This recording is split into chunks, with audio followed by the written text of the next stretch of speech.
हरे कृष्णा। मेरी आवाज आ रही? जी प्रभु जी। हरे कृष्णा। ओम नमो भगवते वासुदेवाय। ओम नमो भगवते वासुदेवाय। ओम नमो भगवते वासुदेवाय। ओम अज्ञान तिमिरान्धस्य ज्ञानजन शलाकया चक्षुर्मीलितं येन तस्मै श्री गुरुवे नमः। नमः ओम विष्णुपादाय कृष्णपृष्ठाय भूतले श्रीमते भक्तिवेदान्त स्वामिने इति नामने। नमस्ते सारस्वती देवे गौरवाणी प्रचारिणे निर्विशेष शून्यवादी पाश्चात्य देश तारिणे। जय श्री कृष्ण चैतन्य प्रभु नित्यानंद श्री अद्वैत गदाधर श्री वासादि गौर भक्त वृंद। हरे कृष्ण कृष्ण कृष्ण हरे हरे। हरे राम राम राम हरे हरे। हरे कृष्णा। सभी को दंडवत प्रणाम, सभी वैष्णव भक्त को।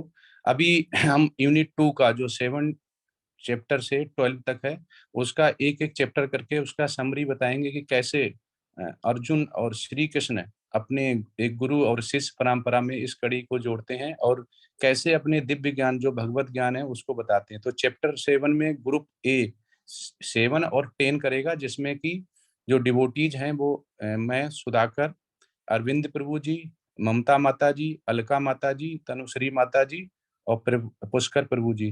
पर ये 2 लोग करेंगे 7 चैप्टर, क्योंकि टाइम लिमिटेड होता है, ज्यादा लोग चेंज करेंगे तो टाइम उसमें भी जाता है। तो 7 चैप्टर मैं करता हूँ, जिसमें कि भगवत ज्ञान। भगवान ने बोला कि सुनो, मैं तुम्हें अब अपने प्रकट तुम्हें और ऐश्वर्य के पूर्ण जो ऐश्वर्य है उसका इसमें वर्णन किया गया चैप्टर 7 में। और इस अध्याय में 4 प्रकार के जो भाग्यशाली है मेन, और 4 प्रकार के जो भाग्यहीन है उनको इसमें बताया गया है।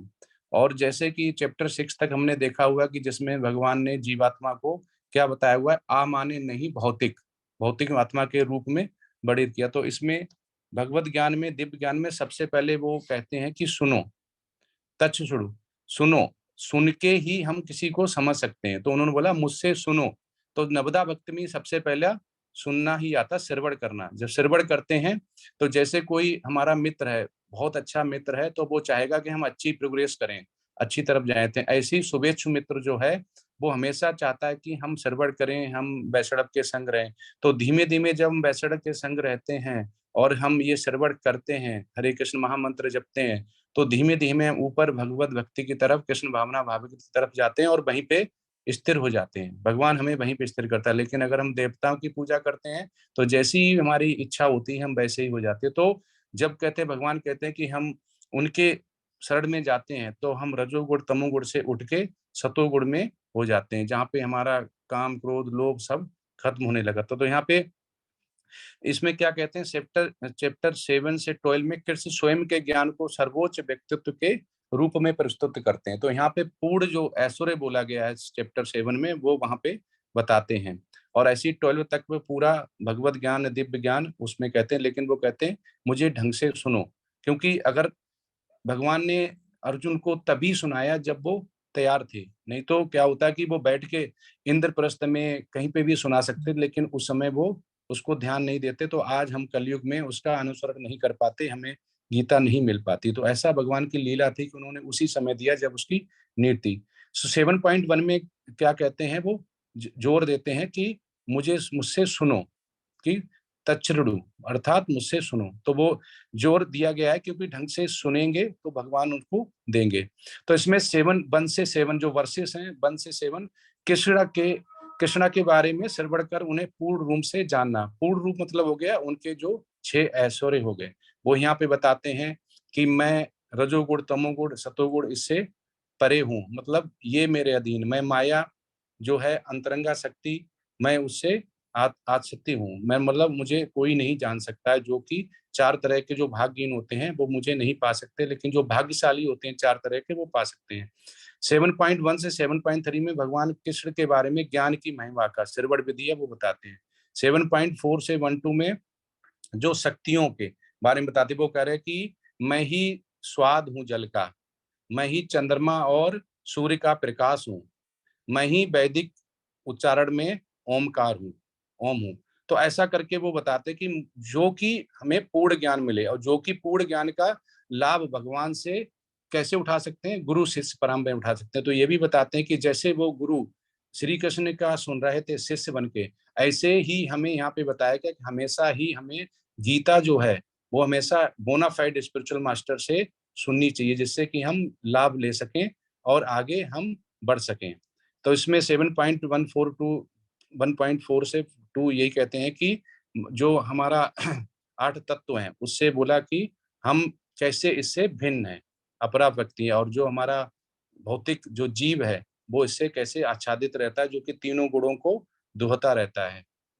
अब इसमें 7.B812 वर्सेस 8 से 12 तक उन्होंने क्या बोला, दोनों भौतिक और आध्यात्मिक शक्ति के स्रोत के रूप में कृष्ण को जानना। वो कह रहे हैं कि दोनों ही मुझसे परे नहीं है, दोनों ही मेरी ही हैं, भौतिक और आध्यात्मिक शक्तियां मेरे ही की। जैसे ब्रह्म संहिता में ब्रह्मा जी ने भी बोला हुआ है कि सर्व कारण कारणम। तो तो वो सभी कारणों के कारण है, जितना भी इस यूनिवर्स में है सबके ही वो कारण है, सबके ही श्रोता, वो बीज प्रदाता भी है। वो कह रहा है मुझसे ही सभी लोग और जन्म लेते हैं, जो जन्म लेते हैं उसकी मृत्यु निश्चित हो, ऐसा करके यहाँ पे वो ज्ञान दे रहे हैं। 7.13 से 19 में भगवान के प्रश्न प्रति सड़ागत, जब सड़ागति हो जाती है भगवान की, तो हम इससे धीमे धीमे जो हमारे गुण होते हैं, रजोगुण तमोगुण, हम उससे ऊपर उठने लगते हैं। तो भगवान यहाँ पे यही बता रहे हैं कि परम सत्य का अगर पूर्ण ज्ञान हो जाता है और हम कृष्ण भावना भावित हो जाते हैं और कृष्ण भावना योग का अभ्यास करते हैं, तो हम सत्य को जान लेते हैं। और हम सत्य को जान लेते हैं, सत्य को जानते हैं मतलब कि जो वेद शास्त्रों में क्या लिखा हुआ, तो वेद शास्त्रों में हम जान लेते हैं, तो हम वैसा ही अगर करते हैं तो धीमे धीमे हम पूर्णतया कृष्ण भावित हो जाते हैं। और उसको साक्षात कृष्ण के, जो बोला गया शुद्ध भक्ति साक्षात कृष्ण से, या कृष्ण के जो पार्षद हैं, या कृष्ण ने जिसको निमित्त मात्र बनाया हुआ है, उससे हमें शिक्षा लेनी चाहिए। तो यहाँ पे भगवान यही बताते हैं और कहते हैं कि 4 तरह के जो भाग्यशाली हो गए और 4 तरह के जो भाग्यहीन हो गए। तो भाग्यहीन हो गए उनमें मूढ़ा, नराधमा, माया प्रतिज्ञान और आसुरम भाव मार्सता, ये 4 तरह का, ये मुझको नहीं समझ पाते हैं। ये असुर प्रवृत्ति को अत नहीं समझ पाते हैं। लेकिन जो भाग्यशाली होते हैं, जो भगवत पूर्ण होते हैं, वो मुझे समझ पाते हैं, जिसमें कि आर्थ जिज्ञासु, अर्थार्थी तथा ज्ञानी। ये और श्लोक 17 क्या कहते हैं, इनमें से जो परम ज्ञानी है, शुद्ध भक्ति में लगा रहता है, वह सर्वश्रेष्ठ है, क्योंकि उसमें अत्यंत वह मुझे अत्यंत प्रिय हूँ और मैं मुझे वो प्रिय है।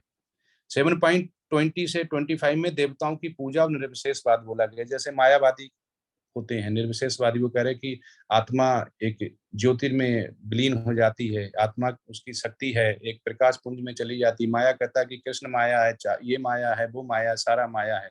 क्योंकि निर्विशेष और मायावादी में ज्यादा अंतर नहीं है, लेकिन वो उसी को शक्ति समझते हैं, लेकिन भगवान कहते हैं वो भी मेरी एक शक्ति है। तो वो लेकिन पूर्ण रूप से समर्पण नहीं कर पाते हैं, तो उनको जो भगवत धाम है वो वहां पे नहीं, भगवान कहते हैं कि पूर्ण रूप से ज्ञान नहीं मिल पाता, वो नहीं पा पाते हैं। 7.2630 में माया के भ्रम से कृष्ण की भक्ति की ओर वो कहे कि जो हमें इस कलयुग में जो 3 गुण हैं उनसे हमें माया बांधती है, जिसमें कि तमोगुण, रजोगुण, सतोगुण। जो इससे ऊपर उठता है, कृष्ण भावना भावित होता है, वो शुद्ध सतोगुणी में उठने के बाद ही उसको कृष्ण प्राप्त होते हैं, मतलब भगवत धाम जाता है। तो इस अध्याय में जो है भगवान ने अपने पूर्ण ऐश्वर्य का वर्णन किया हुआ है, जिसमें कि सत्य को जानकर कोई भी, जैसे कि शुभेच्छु मित्र हो गया, उसको अगर हम अपनी तरफ लेके जाते हैं, कृष्ण भावना भावित करते हैं, तो वो धीमे धीमे क्या होता है कि वो रजो और तमोगुण से मुक्त हो जाता है। तो भगवान यहीं पे बता रहे कि सारी जो शक्तियां हैं, सारा जो हम इसमें बद्ध जीव होके जो हम दुह रहे हैं, इसकी आसक्ति होती जा रही है, वो सारी भी भौतिक जितनी शक्ति है, आध्यात्मिक शक्ति वो मेरी है। 7.6 में क्या कहते हैं, 4 प्रकार के समकाम भक्त, आर्थ अर्थात और जिज्ञासा, तथा 7.29 में मोक्षकामी। ये केवल जो ज्ञान लेता है वो भक्त वो ही समझ पाता है, क्योंकि पृथ्वी भगवान क्या है, सभी के हृदय में वास करने वाले। तो धीमे धीमे जैसे ही वो प्योर होता जाता है, तो वो धीमे धीमे तमोगुण और रजोगुण से छूटता जाता है और सतोगुण की तरफ जाता है, और वहां पे वो ही स्थित हो जाता है। और जब वो स्थित हो जाता है, तो सतोगुण में जाने के बाद उसमें एक एनर्जी आ जाती है, स्फूर्ति जिसे बोलते हैं, वो धीमे धीमे और ऊपर शुद्ध सतोगुण की जाता है। और ऐसे वो भगवान के सत्य को, भगवान को समझने की और जो अवस्था होता है वो प्राप्त कर लेता है, भगवान को समझने तो और ज्यादा वो सुनता है और ज्यादा वो समझता है। वेद शास्त्र और इसका जित गीता और श्रीमद् भागवतम का ज्ञान लेता है, और उसमें क्या लिखा हुआ वो उसको अपना डे टू डे जो स्पिरिचुअल लाइफ है उसमें वो इम्प्लीमेंट करता है। यही भगवान ने यहाँ पे इसमें 7 चैप्टर में दिव्य ज्ञान भगवत ज्ञान में बताया हुआ है। हरे कृष्णा।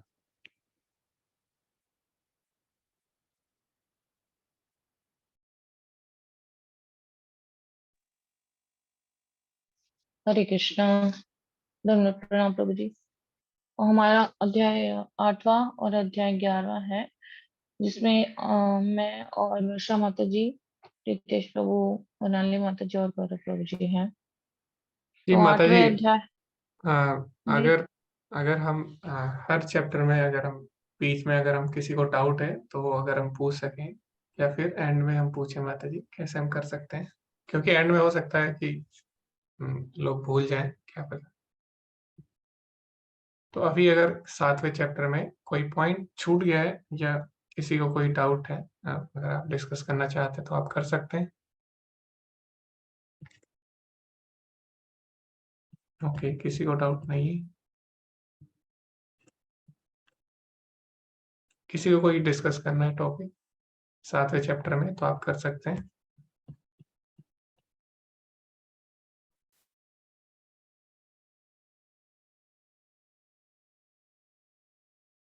ओके, तो शायद किसी का डाउट नहीं है। ओके, तो हमें बीच बीच में डिस्कशन भी करना होगा, छोटा छोटा। हम 2-2 मिनट डिस्कशन कर सकते हैं अगर किसी को कोई टॉपिक डिस्कस करना है।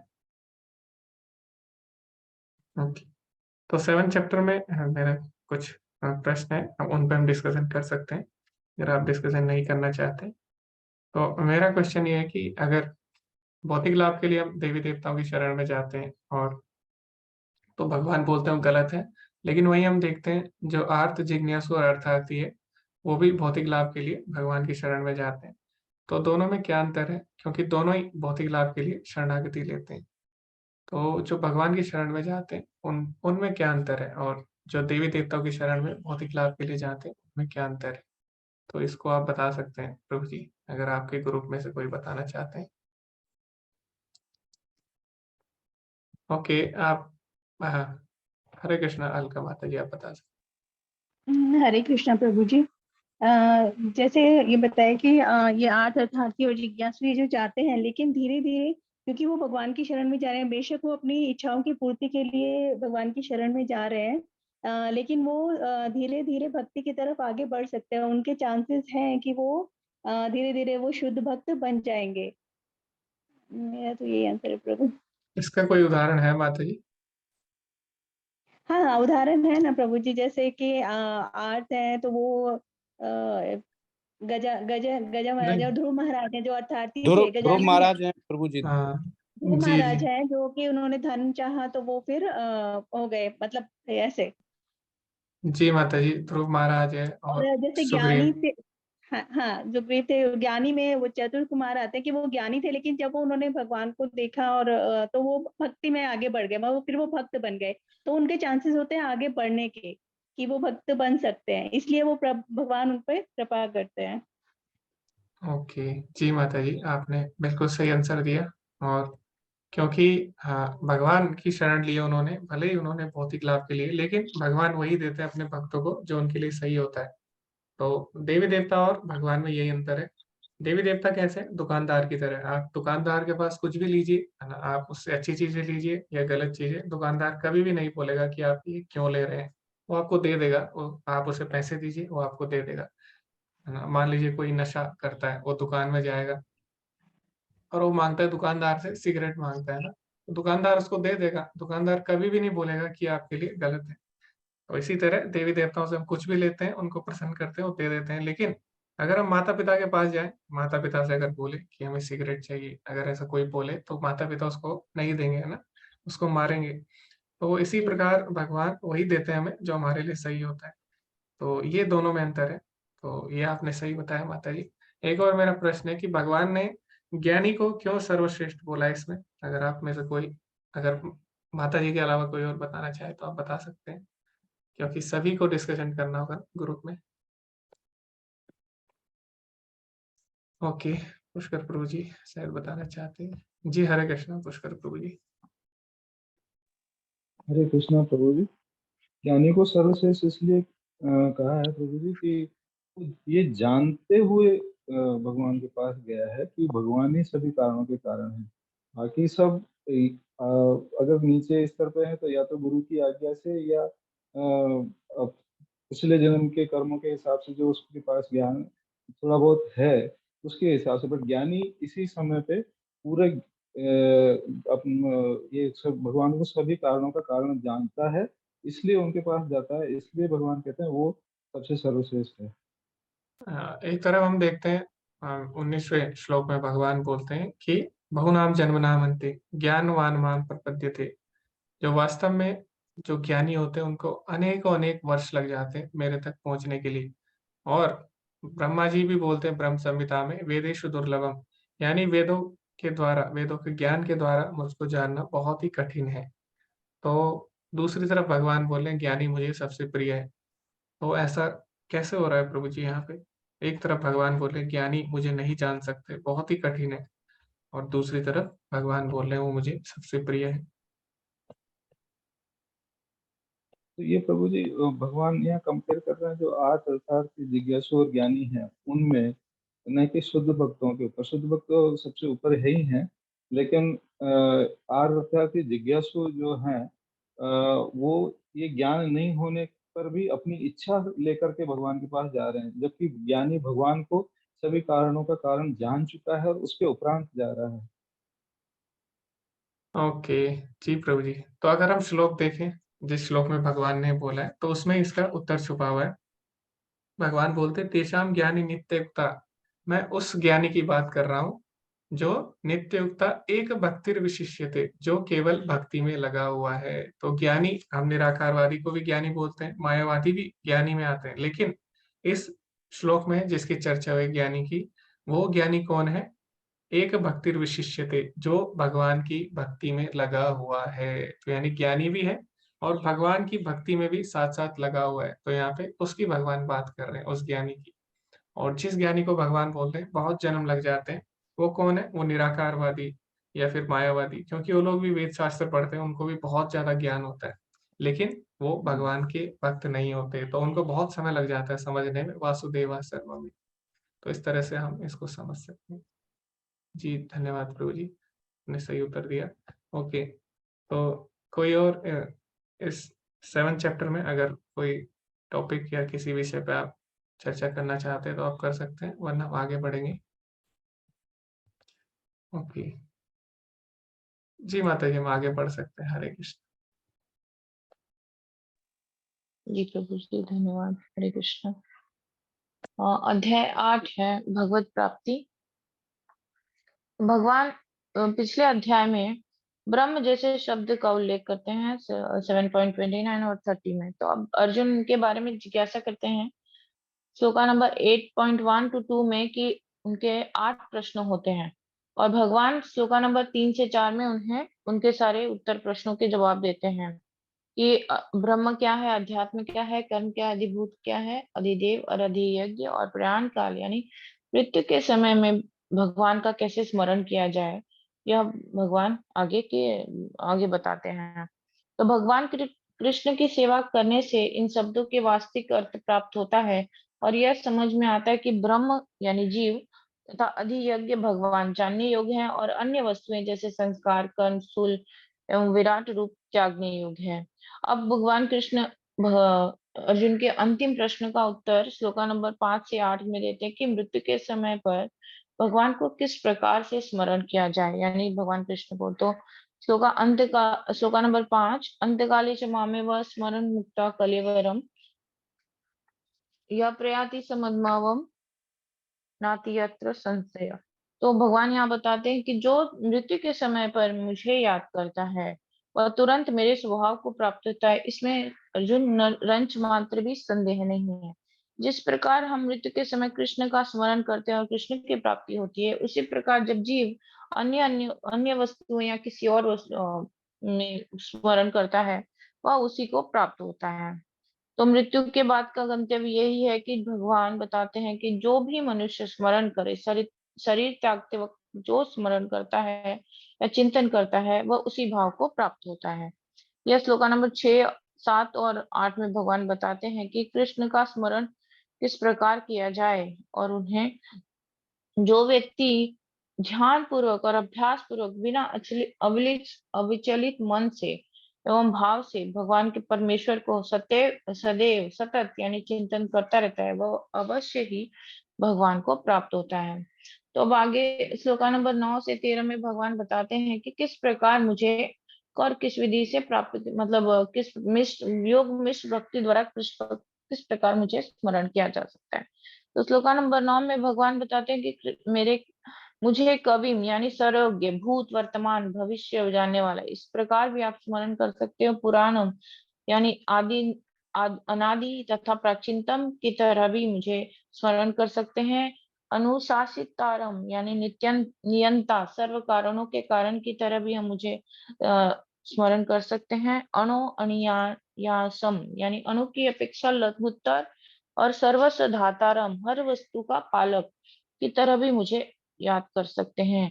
और अचिंत्य अकल्पनीय सुंदर व्यक्तित्व स्वरूप आदित्य वर्णम यानी सूर्य के समान प्रकाशमान और स्वयं प्रकट होने वाले ये और अज्ञानता से पूर्ण भौतिक प्रकृति से परे इस विधि द्वारा मतलब इन सब के द्वारा भी मुझे आप मतलब मनुष्य स्मरण कर सकता है।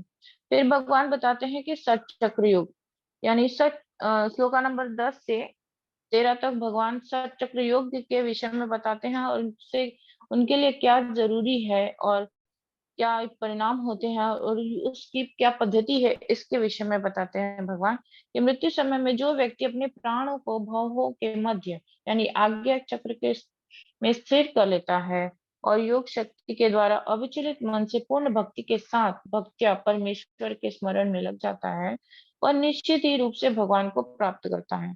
तो अर्जुन आज्ञा चक्र को समझ नहीं पाते हैं तो भगवान उनको उनके लिए क्या जरूरी वस्तु है, उनका गंतव्य क्या है, उनका परिणाम क्या होता है वो बताते हैं कि उनके सठ चक्र योगी के लिए जरूरी वस्तु है कि संन्यास यानी अनासक्ति वितराग और ब्रह्मचर्य वेदों का ज्ञान और ओमकार का जप।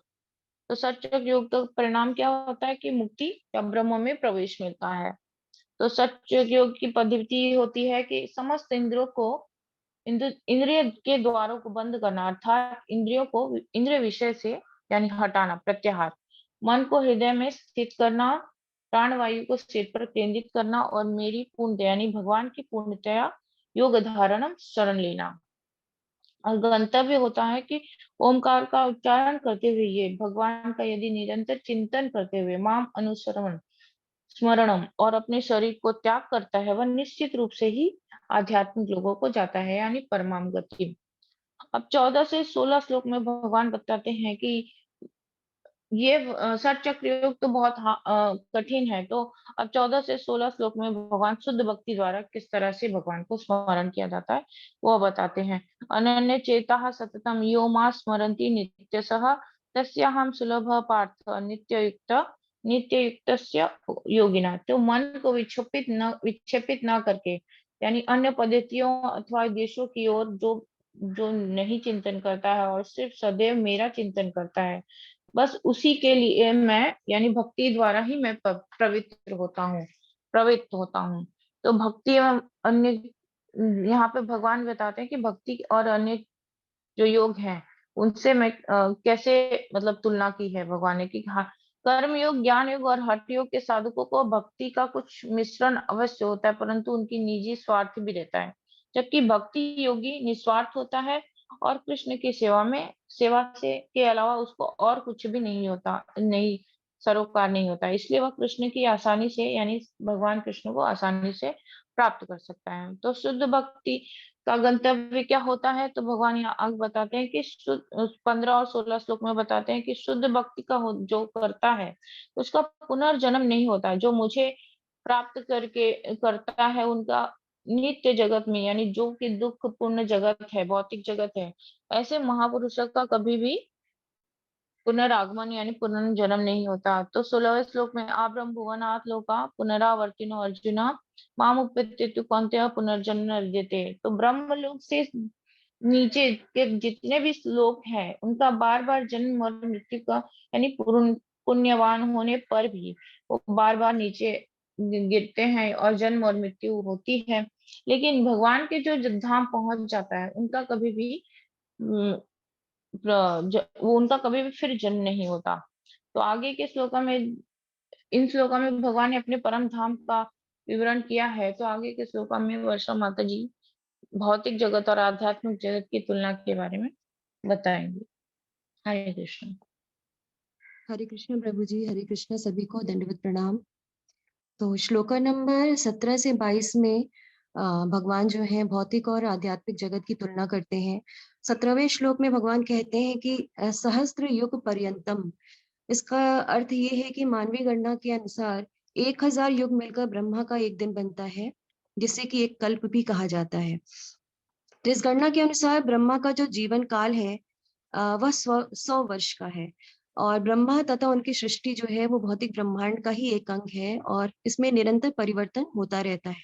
तो कालक्रम में ब्रह्मा और उनका जो लोक है ब्रह्मलोक, उसके जो समस्त वासी हैं वो प्रकृति के नियम के अनुसार मरणशील होते हैं, अर्थात जन्म और मृत्यु का चक्र वहां चलता रहता है। ब्रह्मा के दिन के आरंभ होने पर समस्त जीव जो है वो व्यक्त अवस्था में आते हैं, और जब रात्रि आती है तो वो पुनः अव्यक्त हो जाते हैं, जैसा कि श्लोका नंबर 18 में बताया गया है, अव्यक्तवात व्यक्तयः। इस प्रकार जब ब्रह्मा का दिन और रात्रि होती है तो सभी जीव जो है वो प्रकट होते हैं, और रात्रि आने पे वो पुनः अप्रकट हो जाते हैं, अर्थात बारंबार जन्म लेकर विनष्ट होते रहते हैं, मृत्यु होती रहती है। श्लोका नंबर 20 में भगवान कहते हैं कि इसके अतिरिक्त मेरी एक अन्य अव्यक्त प्रकृति है, जो कि शाश्वत अविनाशी है, जिसे कि हम आध्यात्मिक जगत कहते हैं। तो इसकी विशेषताएं जो है आध्यात्मिक जगत की उस श्लोका नंबर 21 और 22 में बताया गया है, और इसकी पुष्टि जो है वो ब्रह्म संहिता में भी की गई है। जैसा कि 29वें श्लोक में बताया गया ब्रह्म संहिता में कि चिंता मणि प्रकर सत्म सुकल्प वृक्ष। इसका अर्थ है कि भगवान कृष्ण का जो परम धाम है वो चिंतामणि धाम कहा गया है। वैदिक ग्रंथ जैसे कठोपनिषद में भी श्लोका नंबर 11 में अध्याय 3 में बताया गया है कि भगवान का धाम जो है वो सर्वश्रेष्ठ है और यही परम धाम है। पुरुषान्नम परम किंचित सा काष्ठा परमागति ही। परंतु भगवान के परम धाम में भक्ति के द्वारा ही प्रवेश संभव है। इसके अतिरिक्त भक्ति के अतिरिक्त अन्य किसी भी भाव से वहां पे प्रवेश जो है वो संभव नहीं है, क्योंकि एक बार जब यहाँ पे पहुंचकर हम फिर से भौतिक जगत में वापस नहीं आते। तो श्रील प्रभुपाद जी श्लोका नंबर 22 के तात्पर्य में बताते हैं कि जहां तक इस भौतिक जगत का प्रश्न है, यद्यपि भगवान अपने धाम में ही सदैव रहते हैं, तो भी वे अपने भौतिक शक्ति माया द्वारा सर्वव्याप्त हैं। इस प्रकार से वे अपनी परा तथा अपरा शक्तियों द्वारा सर्वत्र भौतिक तथा आध्यात्मिक दोनों ब्रह्मांडों में उपस्थित रहते हैं। भगवान जो सबसे महान है, अनन्य भक्ति द्वारा ही प्राप्त किए जा सकते हैं, अर्थात भक्तया लक्ष्यस्तवा अनन्या। श्लोका नंबर 23 से 25 में भगवान उन कालों का वर्णन करते हैं जिनमें इस संसार से प्रयाण करने के बाद योगी पुनः लौटता है अथवा नहीं। पहला मार्ग है प्रकाश का। किसी शुभ क्षण पर प्रकाश में अथवा अग्नि देव के प्रभाव में दिन में शुक्ल पक्ष में उत्तरायण में अगर कोई शरीर का त्याग करता है, कोई योगी या ज्ञानी, तो उसे मोक्ष की प्राप्ति होती है। जबकि अंधकार के मार्ग से अर्थात रात्रि में, धुएं में, कृष्ण पक्ष में, दक्षिणायन में अगर कोई शरीर त्याग करने वाला होता है अर्थात कर्मी, तो इस जगत में पुनः वह लौट करके आता है। इस भौतिक जगत में पुनरागमन हो अथवा नहीं, इसे निश्चित करने के लिए साधारण मनुष्य को उचित समय पर शरीर त्यागना पड़ता है। लेकिन श्लोका नंबर 27 और 28 में बताया गया है कि कृष्ण भावनामृत में शुद्ध भक्तों के लिए इस जगत में लौटने का कोई भय नहीं रहता, चाहे वह अशुभ या शुभ क्षण में शरीर त्यागे, चाहे अकस्मात ही शरीर को क्यों न त्याग दे। पूर्ण शरणागत होने के कारण वे सब कुछ कृष्ण के हाथों में छोड़ देते हैं और सरलता पूर्वक भगवत धाम जाते हैं। यद्यपि भक्तगण इन दोनों मार्गों को जानते हैं, अर्थात प्रकाश मार्ग को भी जानते हैं और अंधकार मार्ग को भी जानते हैं, लेकिन वे इससे मोहग्रस्त नहीं होते। इसीलिए भगवान कहते हैं कि भक्ति में हमें सदैव स्थिर रहना चाहिए। हरे कृष्णा।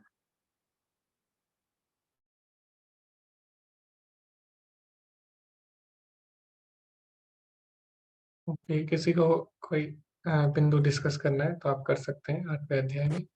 मेरा एक है, अभी माता जी ने बोला था हमने गीता में बोला कि अंत समय में जो हमारा स्मरण रहेगा, क्योंकि बात पित्त की हमें समस्या हो जाती है, जब हमारा ओल्ड एज हो जाता है, डिसीज एलिमेंट, तो हम भगवान का नाम नहीं ले पाते हैं। अगर अंत समय में जैसे जड़ जड़ भरत महाराज का हुआ था कि अंत समय में उन्होंने हिरण की याद आई, तो भी माता जी ने बोला कि हम किसी भी समय, चाहे मेरी शुभ हो, लाभ हो, असमय भी मृत्यु हो जाए, तो भी हम भगवान धाम के जाएंगे। तो गीता में फिर ऐसा क्यों बोला गया है कि अंत समय में भगवान बोले कि जो मेरा नाम जपेगा वो मेरे भगवत धाम जाएगा। अभी माता जी ने बोला असमय मृत्यु हो जाएगी, उस समय तो हम नाम जप नहीं रहे होंगे, तो इन दोनों में क्या फर्क है?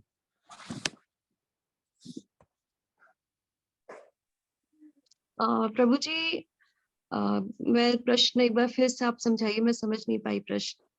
गीता में ये लगा कि भगवान कहते हैं कि मुझ में अपना मन लगाओ जो चिंतन करता है, और आचार्य लोग भी बोलते हैं कि अंत समय में भगवान का जो स्मरण करेगा वो ही भगवान के धाम जाएगा। लेकिन हरिदास ठाकुर बहुत शुद्ध भक्त थे, लेकिन उनको हिरण का याद आया अंत समय, वो भी शुद्ध थे। तो असमय मृत्यु, मतलब असमय मृत्यु होगी, उसमें भगवान का नाम नहीं जप पा रहे हैं, तो क्या भगवत धाम जाएंगे या नहीं जाएंगे? आपने बोला कि असमय मृत्यु भी हो जाती है तो भी नहीं जाएंगे, हाँ, अंत समय में चाहे कोई भी हमारी स्थिति हो। जब हम जीवन पर्यंत भगवान का नाम जपते हैं और उस समय हमारी मृत्यु होती है, तो भगवान स्वयं कहते हैं कि इसकी जिम्मेदारी भगवान स्वयं लेते हैं, और अंत समय में भगवान खुद हमारे हृदय में प्रकट होते हैं और हमें भगवत नाम का स्मरण कराते हैं, और अपने साथ हमें भगवान अपने धाम को लेके जाते हैं। जैसा कि आपने अभी बताया कि किसी के साथ, आपने अभी किसका उदाहरण दिया प्रभु जी? जड़ भरत भरत, जड़ माता जड़ जी। भरत। भरत के बारे में बताया, तो प्रभु जी जड़ भरत जी ने अपने भक्ति के बीच के मार्ग में ही उन्होंने हिरण से उन्हें मोह हो गया, और उन्होंने भक्ति के मार्ग से वो भटक गए थे इस वजह से। लेकिन भगवान ने देखिए अगले जन्म में उन्हें पुनः इस बात का स्मरण करा के रखा कि पिछले जन्म में उनसे क्या त्रुटि हुई, क्या भूल हुई, जिसकी वजह से उन्होंने इस जन्म में अपने आप को भगवान की भक्ति में पूरी तल्लीनता के साथ लगाया, और वे भगवान के धाम को गए। तो भगवान अपने भक्त का हाथ कभी नहीं छोड़ते बीच मझधार में। वो उन्हें कुछ ना कुछ ऐसी स्मृति दिला के रखते हैं कि वो वापस उन्हें अपने धाम को बुलाते हैं। अ, अगर मेरा योगम आंसर हो। योगक्षेम बहाव्य हम है ना 9.22 श्लोक का, वो भगवान ने जिम्मेदारी ली हुई है सबकी। इसीलिए तो प्रभु अभी ज्ञानी का उदाहरण प्रभु जी ने दिया कि जो भक्ति में पूरी तरह से तत्पर रहता है, तो भगवान स्वयं उनकी जिम्मेदारी लेते हैं। या समय मृत्यु होने पे भगवान खुद उनके हृदय में प्रकट होते हैं और अपने साथ भगवत धाम को लेके जाते हैं। हरे कृष्णा। अंकित प्रभु जी, अगर आप प्लीज अगर कुछ और मैं जी, माता जी और आपने कुछ बिल्कुल होगा तो बिल्कुल परफेक्टली आंसर दिया माता जी। जो मैं बोलना चाहता था वही आपने बोला। और जी, जो प्रभु जी ने उदाहरण दिया भरत महाराज का, वो शुद्ध भक्ति में नहीं थे अभी। वो अभी उनके मन में दूसरे विषय का चिंतन चल रहा था। तो शुद्ध भक्त के मन में कभी भी दूसरे विषयों का चिंतन नहीं चलता। वो हिरण के बारे में सोच रहे थे। अगर वो शुद्ध भक्त होते, वो हिरण के बारे में नहीं सोचते, है ना? तो अभी उनकी भक्ति पूर्ण नहीं हुई थी, इसीलिए भगवान ने उन्हें एक और अवसर दिया भक्ति करने का। तो भगवान ने उन पे दया की, और क्योंकि वो शुद्ध भक्त नहीं थे, इसीलिए वो भगवत धाम नहीं गए। ठीक है? तो माता जी ने बिल्कुल सही आंसर दिया प्रभु जी। जी माता जी, आपने सही आंसर दिया। अगर किसी का कोई और प्रश्न है, आप पूछ सकते हैं। बहुत ही अच्छे-अच्छे टॉपिक है इस चैप्टर में। ओके, तो किसी का प्रश्न नहीं है, तो मैं कुछ क्वेश्चन पूछूँगा माता जी। तो जैसे कि माता जी, अगर हम सजीव चीज़ों का चिंतन करते हैं, जैसे कि अगर हम हिरण का या किसी भी जानवर का, किसी का भी चिंतन करते हैं, तो हमें उसका शरीर प्राप्त हो जाता है। लेकिन अगर हम किसी निर्जीव चीज़ का स्मरण करेंगे, जैसे कि कोई कार का करता है, कई लोग अपने मकान का करते हैं, तो फिर उनका क्या होगा माता जी? मेरा ये प्रश्न है, क्योंकि मकान तो हम बन नहीं सकते, है ना? मकान का शरीर हम प्रभु नहीं ले सकते। जी, प्रभु जी, जैसे कि मैंने सुना है कि अगर कोई अपने मकान का चिंतन करता है, तो वो निर्जीव तो नहीं बन सकता है, लेकिन हो सकता है अगले जन्म में वो उसी घर में चूहा बन के जन्म ले, या बिल्ली बन के आए, या फिर कोई अन्य जीव बन के वहां पे वो पेड़ पौधा बन के जन्म ले, जिससे वो अपने घर के वातावरण को देख सके। इस तरह से मैंने सुना है। अगर आप कुछ अगर और बताना चाहते हैं तो प्लीज बताइए, क्योंकि मेरा हाँ, ज्ञान तो प्रभु जी बहुत सीमित है। मैं बहुत ज्ञानी नहीं हूँ, मैं प्रभु जी ही नहीं आती प्रभु जी। यही सुना है। बस सुना है प्रभु जी, बस वही मैं बता रही हूँ। जी माता जी, आपने सही उत्तर दिया। और क्योंकि हमारा जो शरीर है वो 2 चीज़ों पे निर्भर करेगा, हमारी इच्छा और हमारे कर्म पे।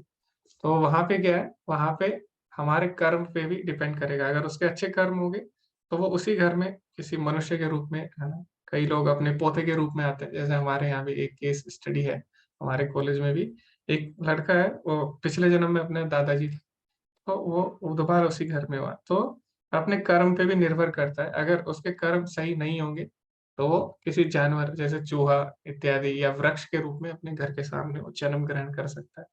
तो आपने सही उत्तर दिया माता जी। जैसे हम कपड़ा, शरीर एक कपड़े की तरह होता है, और कपड़ा हमारी 2 चीज़ों पे निर्भर करता है। एक हमारे पास धन कितना है और हमारी इच्छा क्या है, उस अनुसार हम कपड़ा लेते हैं। इसी प्रकार हमारे कर्म कितने हैं और हमारी इच्छा क्या है, उस पे हमारा अगला शरीर निर्धारित होगा। हाँ जी माता जी, आपने सही उत्तर दिया।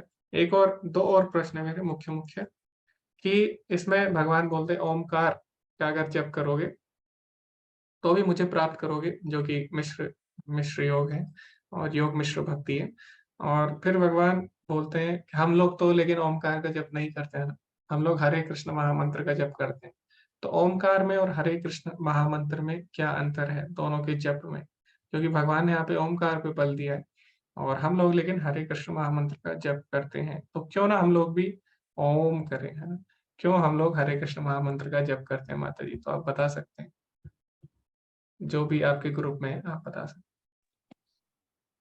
प्रभु अ, प्रभु जी, जैसे भगवान ने कहा कि ओम ही मैं ही हूँ वैदिक शास्त्रों में, तो ओमकार का जो षट चक्र योग यानी अभ्यास करते हैं वही लोग उच्चारण करते हैं।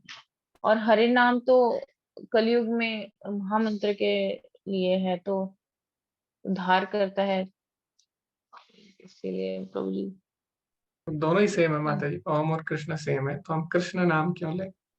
क्यों ना हम भी ओम बोले? दोनों ही सेम है हरे ना? हरे कृष्ण जी, मैं बताऊं, मेरे को जो समझ आता है मैं बताऊं प्रभु।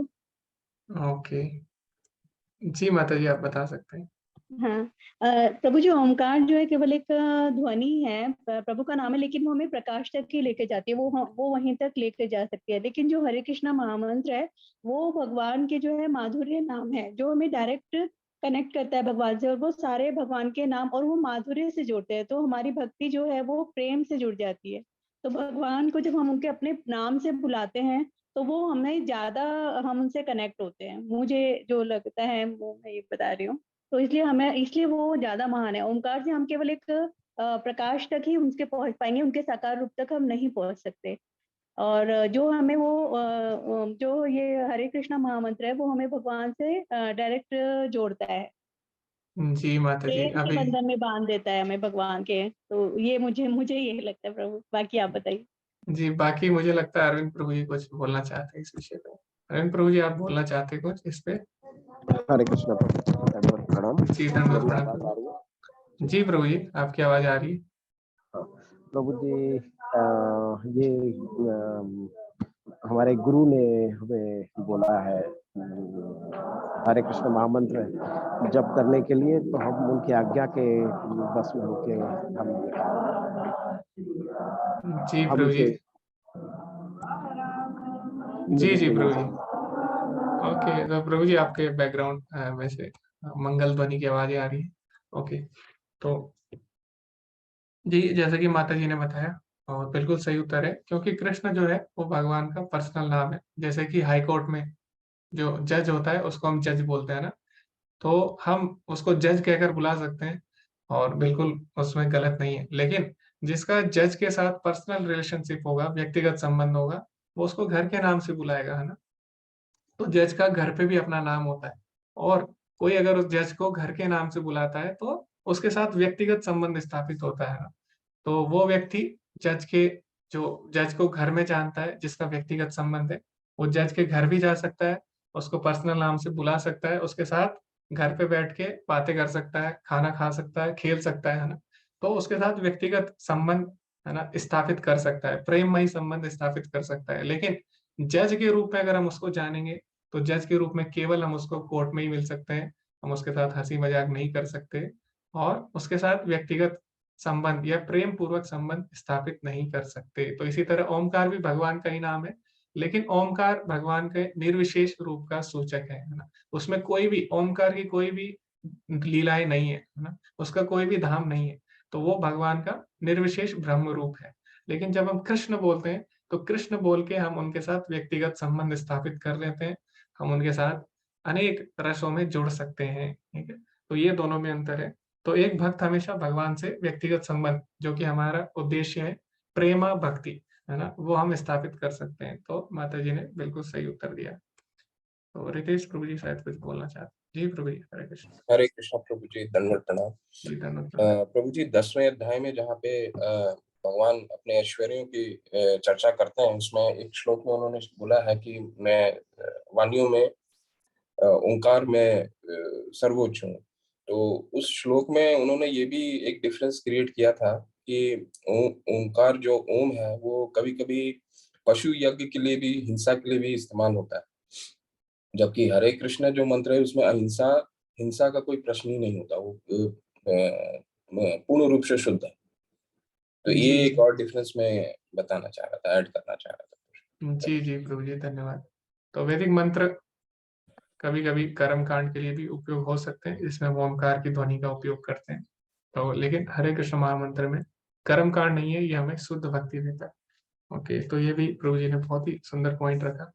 आगे मेरा एक लास्ट क्वेश्चन है, और मेरा ये प्रश्न है कि यहाँ पे भगवान बोलते हैं कि जो मेरे धाम में आता है उसका कभी भी जन्म नहीं होता। जैसे माता जी ने बोला कि भौतिक जगत, ब्रह्मा जी तक जो लोग हैं, आ ब्रह्म भुवनाथ लोग का पुनरावर्ती अर्जुना, वहां पे दोबारा पुनरावर्ती यानी जन्म मरण का चक्र चलता है।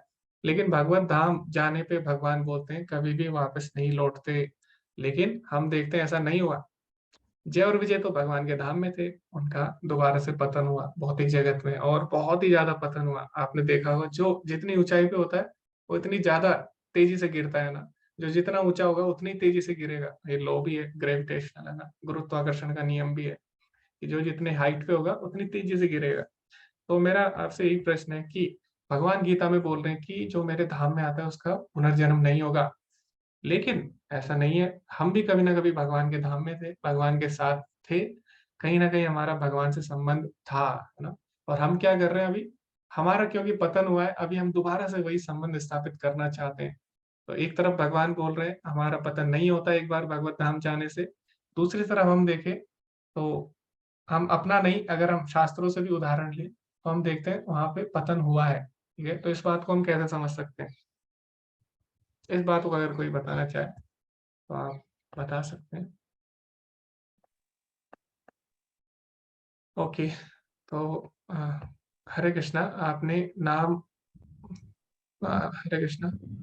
हरे कृष्णा। मुझे वो नाम गलत हो गया उसमें लॉगिन करने के टाइम। जी प्रभु जी, जी जी प्रभु जी, तो आप बता सकते हैं। इसमें ऐसे समझ सकते हैं, जैसे जैसे चैतन्य चरितमृत में कहा गया है, जीवन स्वरूप है कृष्ण नित्यदास। तो हमारा ये स्वरूप है कि हम नित्य हमेशा भगवान की सेवा करें, चाहे हम मृत्यु लोक में रहे, चाहे हम भगवान के धाम में रहे, हमेशा हमें भगवान की सेवा करनी होती है।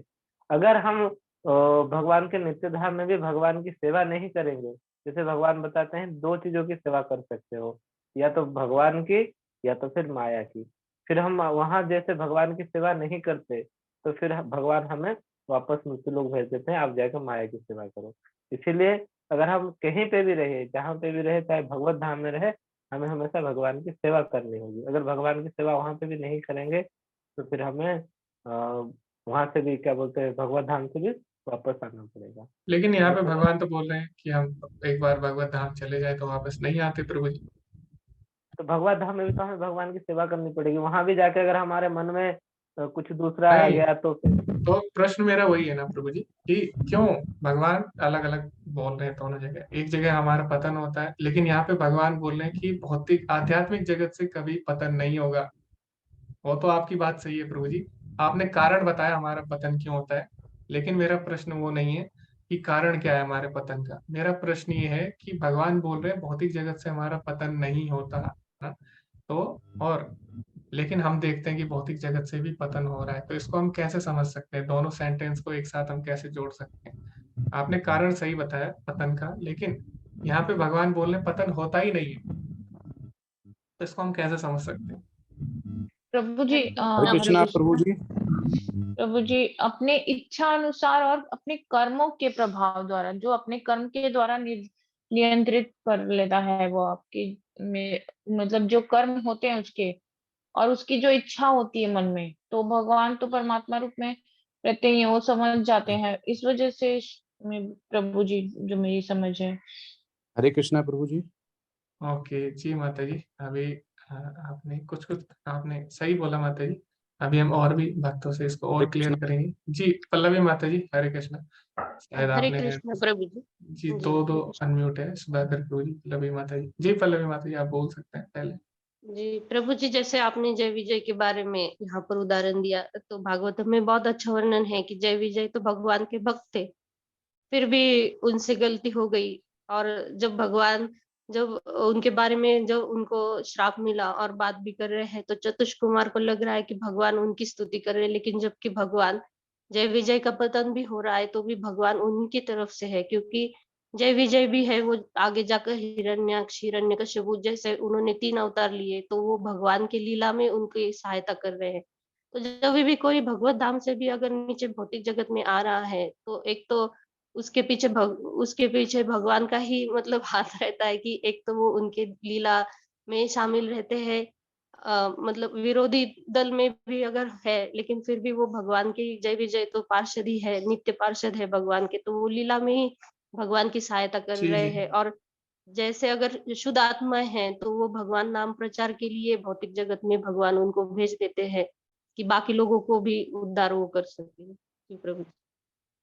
ओके जी माता जी। तो आचार्य की, हाँ आचार्य तो आते हैं भगवान नाम का प्रचार करने के लिए। ओके जी माता जी, थोड़ा और अंडरस्टैंडिंग क्लियर हुई हमारी। जी सुधाकर प्रभु जी, आप बता सकते हैं। हरे कृष्णा प्रभु जी, आपने ही क्लास में बताया था कि जो जीव होता है उसकी इच्छा हमेशा रहती है, वो भगवत धाम भी जाता है लेकिन उसकी इच्छा हमेशा रहती है। ऐसे ही है जैसे एक पिता अपने पुत्र को फेयर मेले में लेके जाता है, लेकिन उसकी इच्छा होती है, उसे पता है कि इसका पतन हो जाएगा, ये मांग रहा है, लेकिन वो भी उसको दिलाता है। तो ऐसा नहीं है भगवत धाम गए तो जन्म मृत्यु जरा व्याध से हमें मिल गया, लेकिन हमारी इच्छा जो जीव की होती है, इसकी हम अंश हैं, हम पूर्ण नहीं है, तो हम इससे परे नहीं है। तो हमारी जो भी इच्छा होती है भगवान उसको स्थित कर देता है कि हम जैसे यहाँ पे विद्रोह करके आए तो हम अपनी इच्छा के अनुसार आए, तो वहां पे भी हमारी इच्छा रहती है। जीव का यही सबसे है कि उसको भौतिक में आने के बाद भी अगर वहां जाता है, तो अगर हम, आपने बोला कभी न कभी वहां पे रहे तभी यहाँ पे आए, विद्रोह करके हम अपने आप को स्थापित करके संबंध दोबारा जाना चाह रहे हैं, तो यही है इच्छा। तो प्रभु जी आपने ये क्लास में लास्ट टू लास्ट क्लास में बताया था कि जीव क्यों आता है, तो जीव की सबसे थी इच्छा। तो इच्छा वैसे ही होगी जैसे परम पिता हो गया, बीज प्रदाता हो गया, तो हम अपने पिता के साथ अगर कहीं जाते हैं तो सबसे अच्छा एग्जाम्पल ये कि हम कुछ भी मांगते हैं तो उसे पता है इसका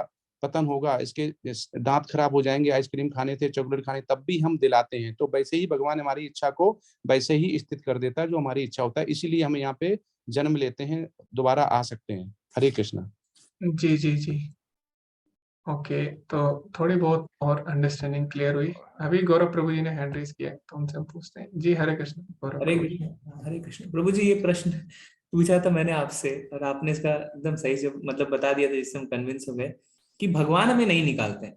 हाँ तो जैसे आपने बहुत ही सुंदर उदाहरण दिया कि माँ बाप के घर पे हम रहते हैं, माँ बाप कभी नहीं बोलते जा निकल बाहर, नहीं, हम अपनी इच्छा से निकलते हैं, हम अपनी इच्छा से घर छोड़ देते हैं, हम इधर उधर भटकते रहते हैं ना। जैसे आप अपने क्लास में वो भी उदाहरण देते हैं कि एक राजा था और एक राजकुमार था, राजकुमार ने कहा मुझे राजा बनाओ, तो राजा ने उसे बाहर निकाल दिया, वो इधर उधर भटक रहा था, है ना, वो घर वापस नहीं जाना चाहता है। अब वो संकोच करता है बाद में कि न जाने मेरे पिताजी मुझे वापस स्वीकार करेंगे कि नहीं करेंगे, पर जब वो लौटता है तो पिता हमेशा अपने दोनों हाथों खोल के खड़े रहते हैं। तो शायद हमारे साथ भी ऐसा हुआ, हम अपनी इच्छा से निकले, भगवान हमें नहीं निकालते हैं। तो जब भगवान कहते हैं कि जो मेरे धाम में आता है वो वापस नहीं जाता, यानी भगवान उसे नहीं निकालते हैं, पर हम ही कह देते हैं भगवान हमें थोड़ा भोग करना है, हमें जाने दीजिए, तो भगवान कहते हैं ठीक है अब तुम जाओ, तो हम अपनी इच्छा से निकलते हैं। जी जी जी। तो अभी हमें क्लियर आंसर मिल चुका है, प्रभु जी ने बिल्कुल सही उत्तर दिया। तो अभी तक जो हमने चर्चा की, आप सभी ने कारण बताया कि हमारा पतन क्यों होता है, लेकिन मेरा प्रश्न ये था कि भगवान ऐसा क्यों बोल रहे हैं कि कभी भी हमारा पतन नहीं होगा, लेकिन वास्तव में हम देखें तो हमारा पतन होता है ना। तो हम आचार्य की बात नहीं कर रहे हैं, क्योंकि आचार्यों का कभी भी पतन नहीं होता। तो बाकी जीवात्माएं क्या है, भगवान बोल रहे हैं उनका पतन नहीं होता, लेकिन ऐसा नहीं है, हम देख रहे हैं पतन होता है। तो इसका मतलब क्या है? इसका मतलब ये है कि अपनी इच्छा से हम भगवान के धाम से नहीं, हम अपनी इच्छा से वहां से आते हैं ना, भगवान कभी भी हमको नहीं भेजते। तो बाकी जगह अगर आप देखें, चाहे आप स्वर्ग लोक चले जाएं, चाहे ब्रह्म लोक चले जाएं, ब्रह्मा जी भी अगर आप बन जाते हैं, तो एक समय बाद आपको वो शरीर त्यागना होता है ना, कोई भी नहीं रोक सकता आपको वो शरीर छोड़ने से। तो जैसे अभी हम मनुष्य शरीर में हैं, तो इसको हमें एक न एक दिन त्यागना होगा, कोई भी हमें नहीं रोक सकता, है ना। तो लेकिन भगवान के धाम में ऐसा नहीं है, वहां पे आप जितनी देर चाहे रह सकते हैं। तो जब भगवान बोलते हैं मेरे धाम में रहकर कोई जीवात्मा वापस नहीं आती, तो इसका मतलब ये है, वापस नहीं आती मतलब उसको वहां से जबरदस्ती नहीं भेजा जाता। बाकी जगह से आपको जबरदस्ती भेजा जाएगा, भगवान के धाम से कभी भी आपको जबरदस्ती नहीं भेजा जाएगा। तो इसका ये मतलब था। तो इसलिए वहां पे तब तक हम रह सकते हैं जितनी हमारी इच्छा होती है, लेकिन इस शरीर में ऐसा नहीं है। इस शरीर में मैं चाहूँ मैं 100 साल जीऊँ तो ऐसा संभव नहीं है ना। तो भगवान के धाम में जितना मर्जी हम रह सकते हैं, तो ये भगवान के कहने का अर्थ है। तो ये प्रभु जी ने बिल्कुल सही उत्तर दिया। तो अभी हम आगे बढ़ेंगे, इस पर हमने चर्चा कर ली है बहुत ज्यादा, और अभी हम 9वें अध्याय की तरफ बढ़ेंगे। तो जी आप हरे स्टार्ट कर कृष्णा सकते। प्रभु जी माता जी, जी। हरे कृष्ण। ये हमने जो यूनिट 2 के जो अध्याय है उसके लिए हमने 3 ग्रुप बनाए थे। उसमें से ग्रुप सी में मैं पल्लवी माता जी, पुष्कर प्रभु जी, दिगंबर प्रभु जी, नीलम माता जी और सनत कुमार प्रभु जी है। तो 9वें अध्याय का 1 से 25 श्लोक तक मैं इसका समरी बताऊंगी और आगे की फिर पुष्कर प्रभु जी। बहुत सुंदर अध्याय है ये, परम गुह्य ज्ञान, जिसे मोस्ट कॉन्फिडेंशियल नॉलेज बताया जाता है, जो सबसे गुह्यतम है। ऐसा कौन सा ज्ञान भगवान बताने जा रहे हैं जिसे उन्होंने परम गुह्य उपाधि से परिलक्षित किया है? आइए देखते हैं हम। जैसे पिछले अध्याय में माता जी ने बताया कि 8वें अध्याय में भगवत प्राप्ति में किस प्रकार एक शुद्ध भक्त जो भगवान के प्रति अनन्य भक्ति में दृढ़ है, वो प्रकाश तथा अंधकार के मार्गों को भी पार कर पाता है। और इस अध्याय में भगवान वर्णन करते हैं कि ऐसा शुद्ध भक्त कैसे बन सकते हैं। तो शुद्ध भक्ति की बातें इस अध्याय में होने वाली है, अनन्य भक्ति की। अध्याय 2 से 6 में पदार्थ और आत्मा का ज्ञान बताया था भगवान ने, जिसे गुह्य कहा जाता है। अध्याय 7 और 8 में भक्ति का ज्ञान है, जिसे गुह्यतर कहा जाता है। और सबसे उत्तम गुह्यतम अध्याय 9 में केवल भक्ति का ज्ञान है, जो भगवान बता रहे हैं। इसमें कृष्ण के ऐश्वर्य और शुद्ध भक्ति की उत्कृष्टता का वर्णन है। गीता सभी शास्त्रों का सार है। गीता का सार बीच के 6 अध्याय है, उनमें भी अध्याय 9 और 10 बिल्कुल मध्य में है। इन बीच के 6 अध्यायों का भी सार है, इसलिए मोस्ट कॉन्फिडेंशियल है ये। तो आइए देखते हैं कैसे। श्लोक 1 से 3 में भगवान इस गुह्यतम ज्ञान का गुणगान कर रहे हैं। यह ज्ञान जानने की योग्यता भी भगवान बता रहे हैं कि सभी लोग नहीं इस ज्ञान को जान पाते। भगवान स्वयं बता रहे हैं, भगवानुवाच करके ये श्लोक शुरू हो रहा है। इस श्लोक में अनुसूयव्य शब्द बहुत ही महत्वपूर्ण है। जिस प्रकार अर्जुन ईर्ष्यालु, स्वार्थी अथवा विरोधी नहीं है और ना ही वह कृष्ण में दोष देखता है, ऐसे भक्त ही कृष्ण को समझ पाते हैं। द्वेषी और स्वार्थी लोग नहीं इस ज्ञान को समझ पाते। शुद्ध भक्ति का ज्ञान और परमेश्वर कृष्ण का साक्षात्कार यानी विज्ञानम को प्राप्त करने की वास्तविक योग्यता श्रद्धा और द्वेष रहित होना ही है। तभी मनुष्य कृष्ण भावना तक उठ पाता है। आगे भगवान शुद्ध भक्ति के 8 लक्षणों के बारे में बता रहे श्लोक 2 में, जिसे भगवान राज विद्या, राजगुह्यम, पवित्रम इदम उत्तमम, ऐसे 8 लक्षण भगवान बता रहे। राज विद्या यानी सभी विद्याओं का, जितने भी दर्शन शास्त्र है, जितने भी पूर्व व्याख्या की गई है, समस्त सिद्धांतों का सार है ये शुद्ध भक्ति। और इस राज विद्या की पराकाष्ठा क्या है? भक्ति योग। फिर राजगुह्यम, सभी रहस्यों का राजा, जो आत्मा की शाश्वत गतिविधियों के बारे में बताने जा रहा है। और पवित्रम इदम, शुद्ध भक्ति परम शुद्ध है और सारे भौतिक कल्मश को शुद्ध करती है। जैसे अप्रारब्ध फलम पापम कूटम बीजम फलोन्मुखम, जो सारे पाप कर्म हैं क्रमशः नष्ट कर देती है।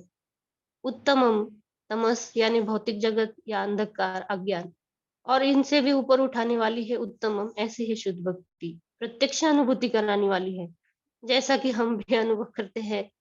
ज्यादा तो नहीं, लेकिन हरे कृष्ण कृष्ण कृष्ण हरे हरे, हरे राम राम राम हरे हरे। जब भी हम इस दिव्य मंत्रोच्चार करते हरे नाम हरे कृष्ण महामंत्र का, तो कहीं ना कहीं हम भी उस दिव्य आनंद का अनुभूति हम करते हैं। और फिर आगे भगवान बताते हैं कि परमेश्वर की सेवा ही धर्म की पूर्णता करने वाली है। जो शुद्ध भक्ति में पूर्ण होती है। बाकी योग्यता की जरूरत नहीं है इसके लिए। जैसे नारद जी किसी पाठशाला में नहीं गए थे, जब बचपन में उनकी माता के साथ उन्होंने भगवत भक्तों की उन्होंने संग लिया, भगवत भक्तों का उनकी सेवा की और उस कारण वो भक्त बन गए। फिर सुसुखम सरलता और सुखपूर्वक भक्ति की जा सकती, जैसे घर में बैठकर भी हम, जैसे कोविड के समय में जब नहीं जा पाते थे मंदिर में, तो हम घर बैठे भी हम ऑनलाइन भक्ति की कुछ बातें तो हम सीख पाए थे। सुसुखम है ये शुद्ध भक्ति, शाश्वत, अविनाशी और भौतिक गुणों से ऊपर है। जैसे मायावादी सोचते हैं कि मोक्ष के बाद भक्ति नहीं करनी है, मोक्ष मिल गया तो वही परंत हो गया, लेकिन वास्तविक भक्ति तो मुक्ति के बाद भी बनी रहती है। जब भक्त भगवत धाम को जाता है तो वहां भी वह भगवान की सेवा में रत हो जाता है। इस प्रकार शुद्ध भक्ति की प्रक्रिया तथा शुद्ध भक्ति का ज्ञान दोनों दिव्य है। शुद्ध भक्ति इतनी सुखपूर्वक की जाती है, फिर भी ऐसे कौन लोग हैं जो इस गुह्यतम ज्ञान को नहीं समझ पाते, और क्यों? तो भगवान श्लोक 3 में इसके बारे में बता रहे, अश्रद्धाना पुरुषा, जो लोग भगवान पर श्रद्धा नहीं रखते, द्वेषी है, भक्त नहीं है, तो इनका गंतव्य क्या होता है ये भी भगवान बता रहे कि वे भगवान के पास नहीं जाते, उल्टा भौतिक जगत में बार बार जन्म मृत्यु के चक्कर काटते रहते। प्रभुपाद जी तात्पर्य में बहुत सुंदर बात बताते हैं कि वास्तविक श्रद्धा व पूर्ण विश्वास है कि परमेश्वर श्री कृष्ण की ही सेवा द्वारा सारी सिद्धि प्राप्त की जा सकती है। ऐसी श्रद्धा कहाँ उत्पन्न की जाती है? भक्तों की संगति में। फिर भगवान आगे 4 से 10 श्लोक तक अपने ऐश्वर्य का ज्ञान देते हैं कि किस प्रकार उनका इस भौतिक जगत से संबंध है। मया तदमिदं सर्वम जगत अव्यक्त मूर्तिना, मतलब भगवान की अनुभूति स्थूल इंद्रियों द्वारा नहीं हो पाती। भगवान के नाम, यश, लीलाओं को अगर समझना है तो प्रेमांजन छुरित भक्ति विलोचन से ही हमें समझना होगा। भगवान कहते हैं कि वे अपने व्यक्तिगत निरूपण द्वारा हर जगह उपस्थित है, परमात्मा रूप में विस्तार कर जगत के अंतर्यामी है, इस जगत में प्रवेश करके इसे नियंत्रित करते हैं, किंतु वे उससे अनासक्त भी रहते, उदासीन हुए। मत्स्थानी सर्वभूतानि न चाहम तिशोवस्थित्या, भगवान सृष्टि के कारण स्वरूप है भूत भावना। जिस प्रकार सर्वत्र प्रवाहमान वायु सदैव आकाश में स्थित रहती है, उसी प्रकार समस्त प्राणी मुझ में स्थित है। ऐसा भगवान कहते हैं। श्री कृष्ण अपनी इच्छा और शक्तियों से इस जगत का पालन कैसे होता है ये बता रहे। आगे भगवान कृष्ण की शक्तियों द्वारा भौतिक जगत का पालन संहार कैसे होता है यह हम जानते हैं। जैसे श्लोक 7 में भगवान बताते कल्पक्षय, यानी ब्रह्मा जी की मृत्यु होने पर जिसकी गणना हमने पीछे अभी वर्षा माता जी ने भी बताई, ब्रह्मा जी का जो काल गणना है उसके बारे में।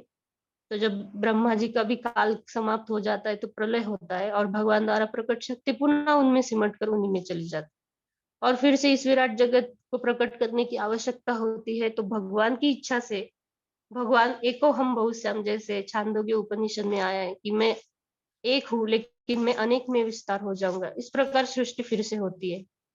हालांकि कृष्ण इस भौतिक जगत का सृजन, पालन, संहार अपनी शक्तियों द्वारा करते हैं, लेकिन ये कार्य उन्हें बंधन में नहीं डालते। भगवान बताते हैं न च माम तानि कर्माणि निबंधन्ति।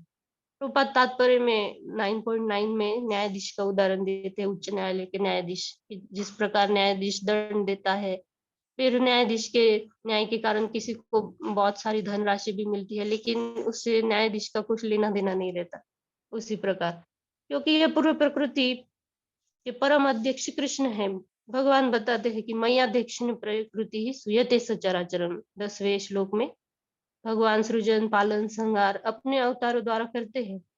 देवकी वसुदेव के पुत्र में भगवान जन्म लेते हैं, अवतार लेते हैं, लेकिन फिर भी कई लोग उन्हें साधारण मनुष्य की तरह या पुरुष अवतार के अंश के रूप में गलत समझते। फिर श्लोक 11 से 25 तक भगवान ऐसे विभिन्न उपासकों के बारे में बताते हैं।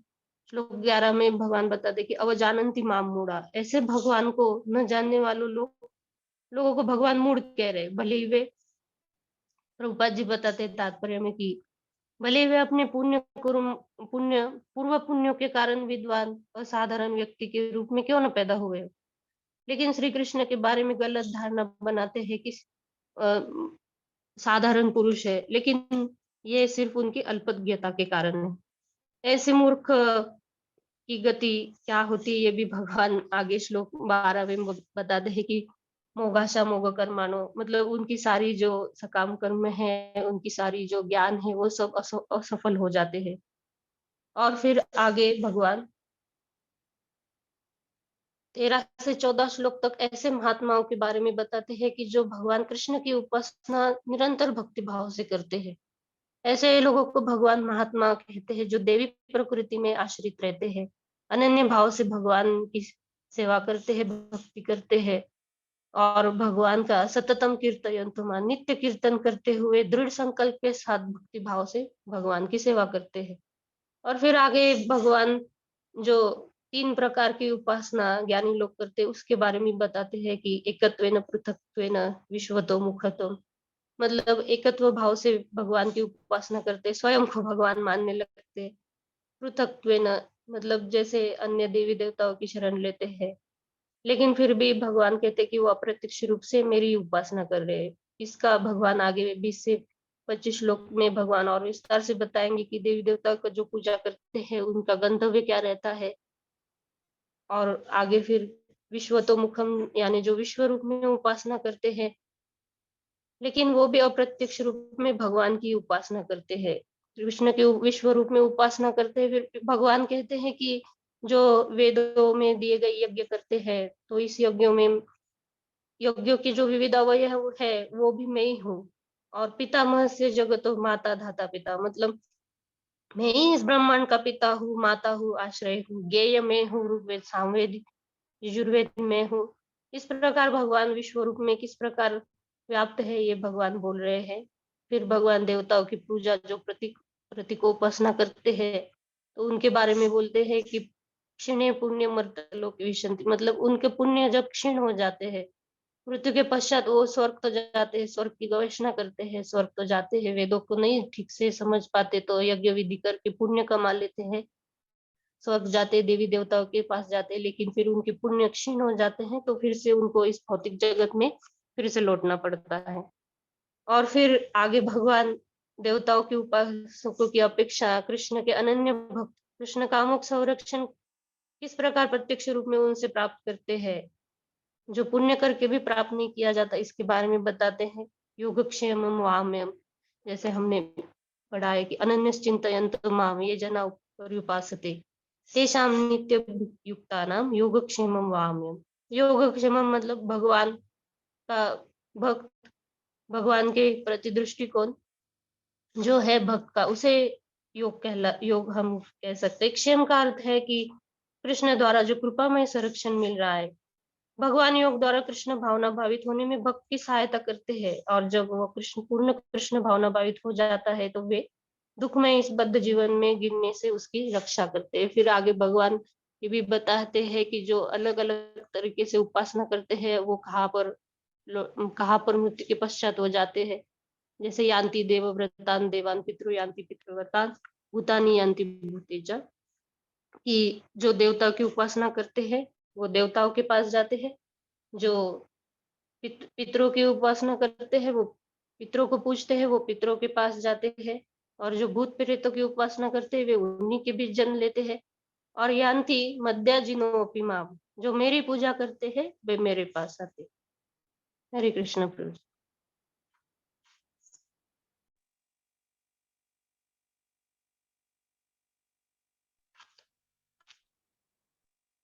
जी माता जी। पुष्कर प्रभु जी।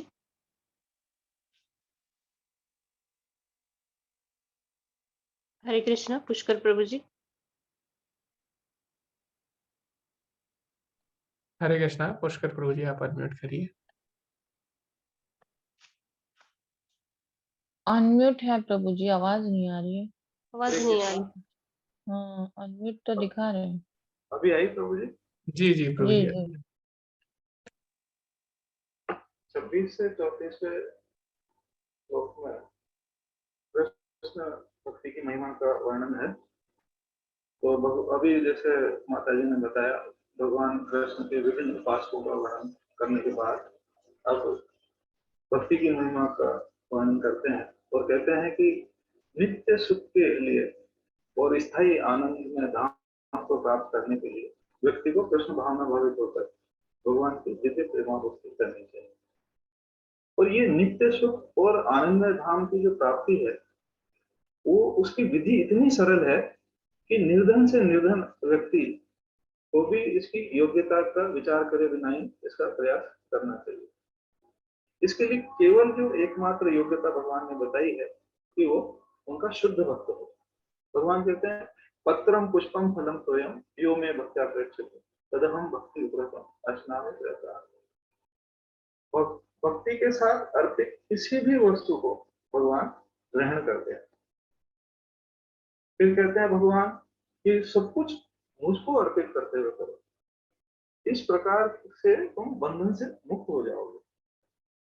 कहते हैं यत् करोषि यत् स्नासि यज्जुहोषि ददासि यत् तपस्यसि कौन्तेय तत् कुरुष्व मदद।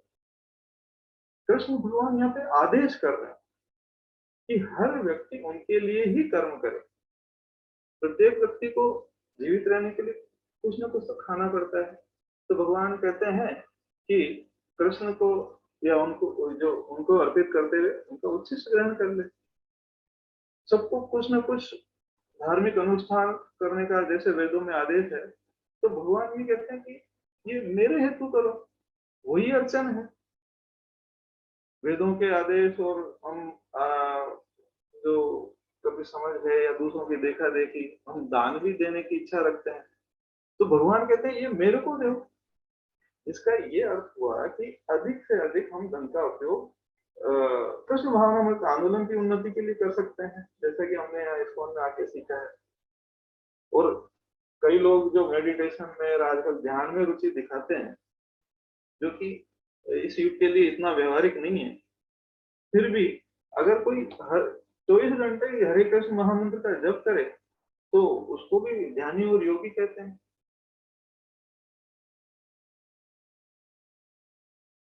फिर भगवान आगे कहते हैं कि वो सबके लिए समान है, लेकिन भक्त के प्रति विशेष रुचि रखते हैं।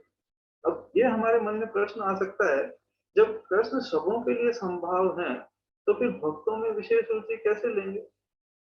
लेकिन ये भेदभाव नहीं, ये तो एक सहज प्रक्रिया है।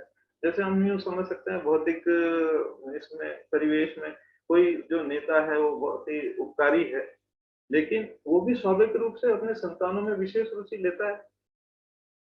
तो वैसे ही भगवान एक अपूर्ण भक्त को क्षमा भी करते हैं और उसको शुद्ध भी करते हैं। यहाँ इस स्टेटमेंट को ये भूल में नहीं लेना चाहिए कि दिव्य भक्ति करने वाला कोई भी निंदनीय कर्म कर सकता है। यहाँ केवल इसलिए कहा है कि भौतिक संबंधों की प्रबलता के कारण कभी कोई दुर्घटना हो जाए तो भगवान उसकी रक्षा करते हैं और कहते हैं भगवान निडर होकर घोषणा कर दो कि मेरे भक्त का कभी विनाश नहीं होगा। फिर भगवान कहते हैं, बिल्कुल स्पष्ट कर देते हैं कि चाहे किसी भी कुल में जन्मा हो वो उनको प्राप्त कर सकता है। तो फिर योग्य व्यक्तियों के बारे में तो कहना ही क्या है। अतः प्रत्यक्ष रूप से कृष्ण की पूजा में लगे रहना चाहिए। भगवान कहते हैं अपने मन को नित्य चिंतन में लगाओ, मेरे भक्त बनो, मुझे नमस्कार करो, मेरी पूजा करो। मतलब डायरेक्ट किसी की समझ में भी नहीं आए तो इसको ऑर्डर रूप में भी फॉलो करो। इस प्रकार से पूर्णतया तल्लीन होने पर निश्चित रूप से मुझको प्राप्त करोगे। इसलिए क्या है कि शुद्ध भक्त के पतन का कभी कोई अवसर ही नहीं आता, क्योंकि भगवान स्वयं ही अपने शुद्ध भक्तों की रक्षा करने की गारंटी ले रहे हैं। हरे कृष्ण।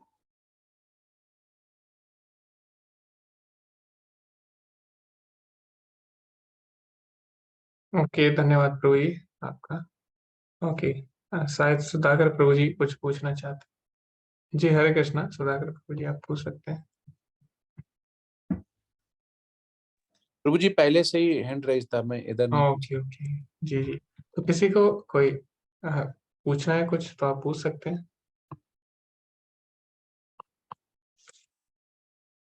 ओके, ये कोई प्रश्न नहीं है।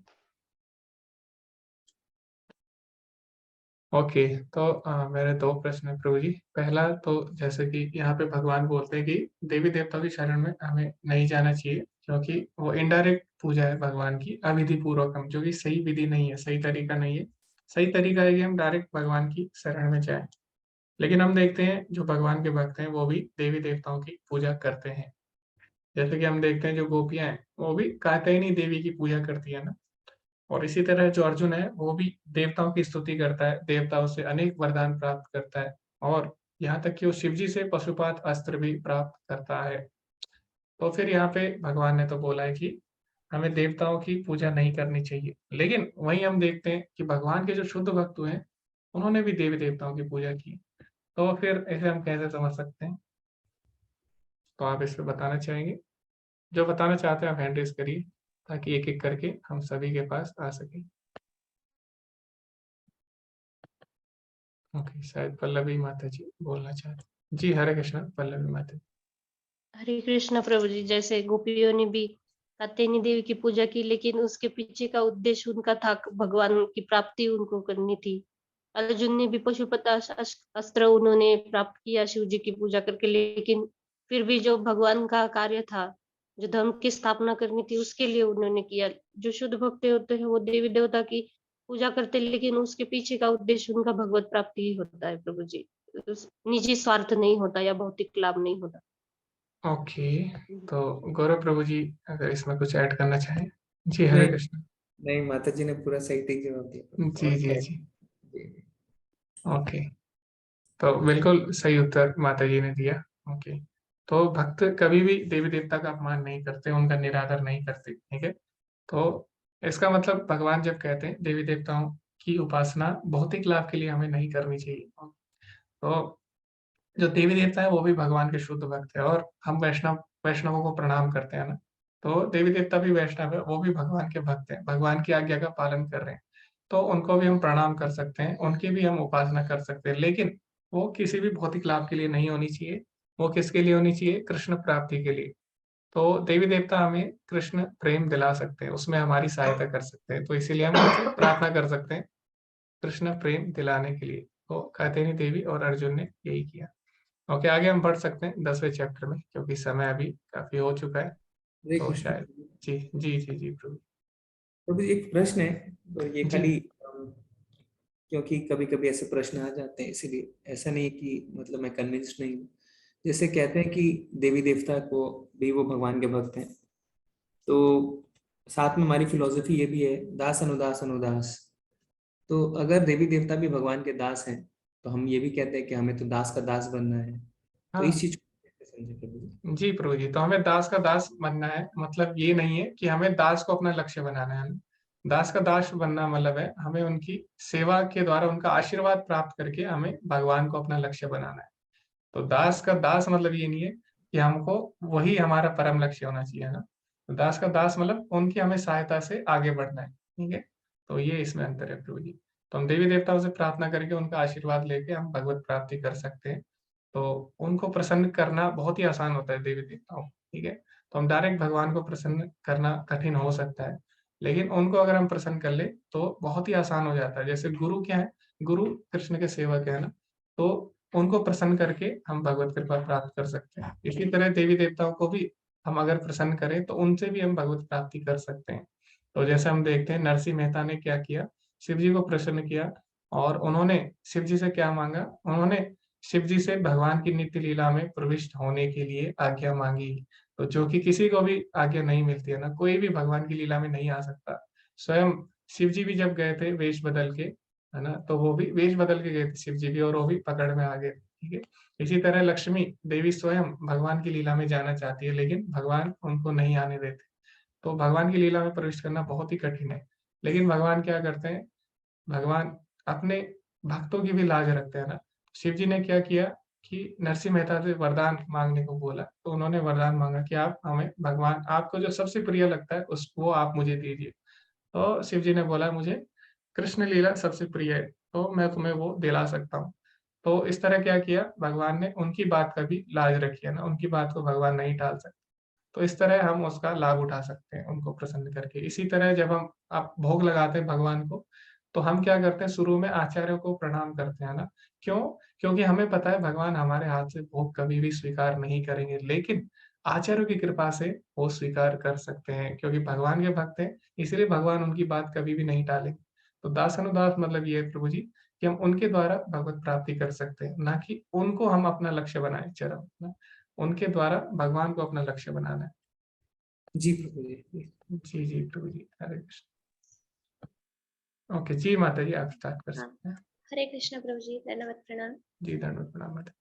हाँ प्रभु जी, जैसे कि पुष्कर प्रभु अब 9th चैप्टर में एंड ऐसे किए हैं कि भगवान बोल रहे हैं कि मेरी नित्य चिंतन करो, मेरी भक्त बन जाओ, मेरी पूजा करो, और ऐसे तुम मुझे प्राप्त कर सकते हो। तब ये प्रश्न उठता है कि भगवान को प्राप्त हम कैसे करें, और भगवान में मन कैसे लगाए, और भगवान की किस रूप में लगाए।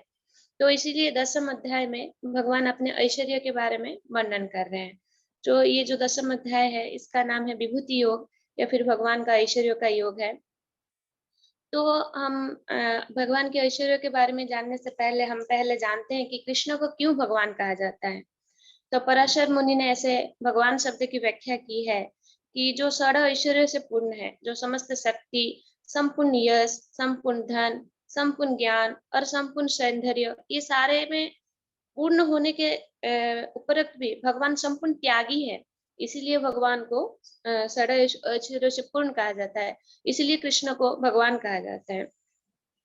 तब भगवान इस चैप्टर 10 में 1 से 7 श्लोका में अर्जुन को कह रहे हैं कि तुम मेरी प्रिय सखा हो, और 9 चैप्टर में भगवान बोले हैं कि अनसूयव्य, अर्थात तुम मुझे कभी ईर्ष्या नहीं करते हो।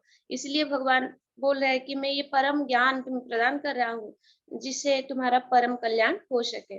तो भगवान 7 जो 10.2 श्लोका में भगवान बोल रहे हैं कि न मे विदुसुरागणा प्रभवं न महर्षयः अहमार्दिहि देवानां महर्षिणां च सर्वस्य।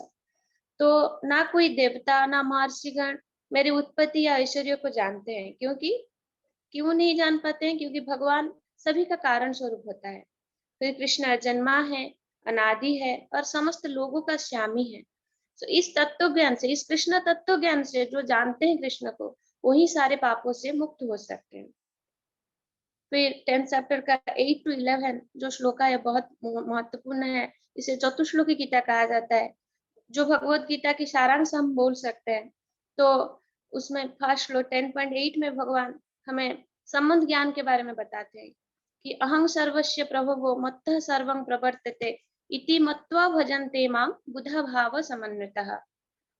जो व्यक्ति ये जान जाता है कि कृष्ण ही सारे वस्तुओं का उद्गम है, वो सभी का मूल कारण है, सभी वस्तु उनसे उत्पन्न हुआ है, उनसे उपरक्त और कुछ भी नहीं है।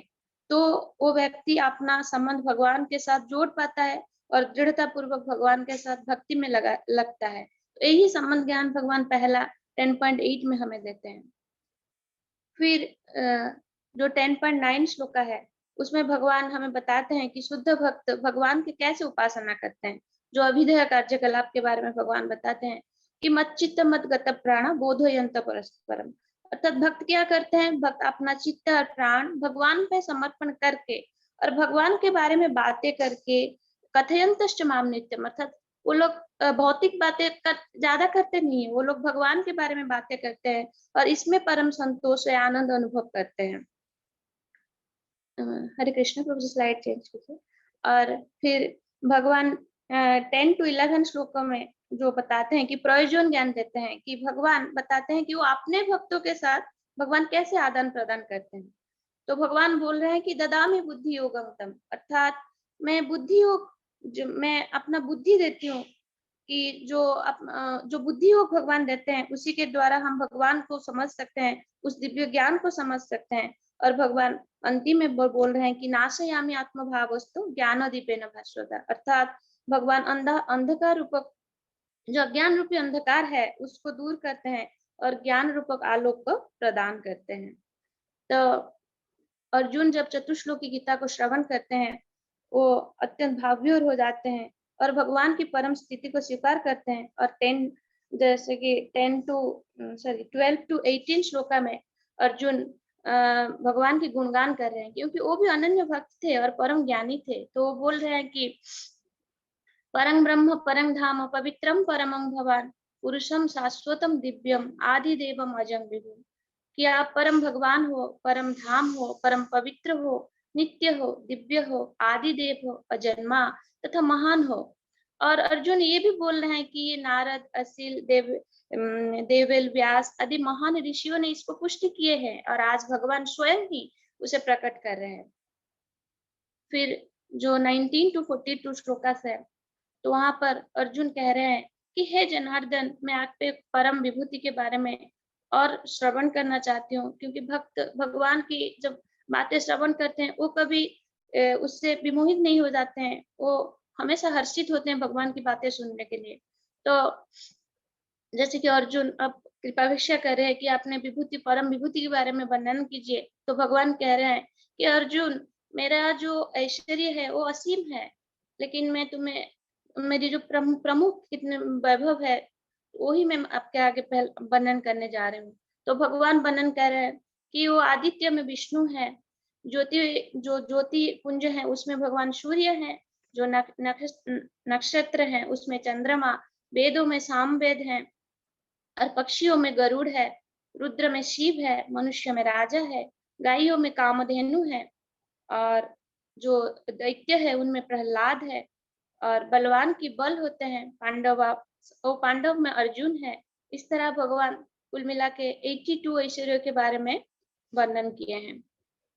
हरे कृष्णा। तो फिर सर्वशेष में भगवान बता रहे हैं कि ये मेरे विभूतियां अनंत है, इसका कोई अंत नहीं है। ये जो सृष्टि हम देख रहे हैं, जो अतीत बोलिए, भूत, वर्तमान या भविष्य, ये जो सारे ऐश्वर्य, सौंदर्य तथा जो तेजस्वी ये जो सृष्टि है, ये सारे भगवान की तेज की स्फुलिंग से उद्भूत है। और भगवान ये बोल रहे हैं अंतिम श्लोका में, भगवान ये बोल रहे हैं 42 श्लोका में अर्जुन भगवान ये बोल रहे हैं कि हे अर्जुन, तुम्हें इतने सारे ज्ञान का क्या आवश्यकता है? मैं तो अपनी एक अंश मात्र से ही इस समग्र ब्रह्मांड को व्याप्त होकर इसे धारण कर रहा हूँ। तो इसीलिए इन समस्त ज्ञानों से हमें ये पता चल रहा है कि कृष्ण कोई अवतार नहीं है, ये सारे अवतार का मूल स्तोत्र है।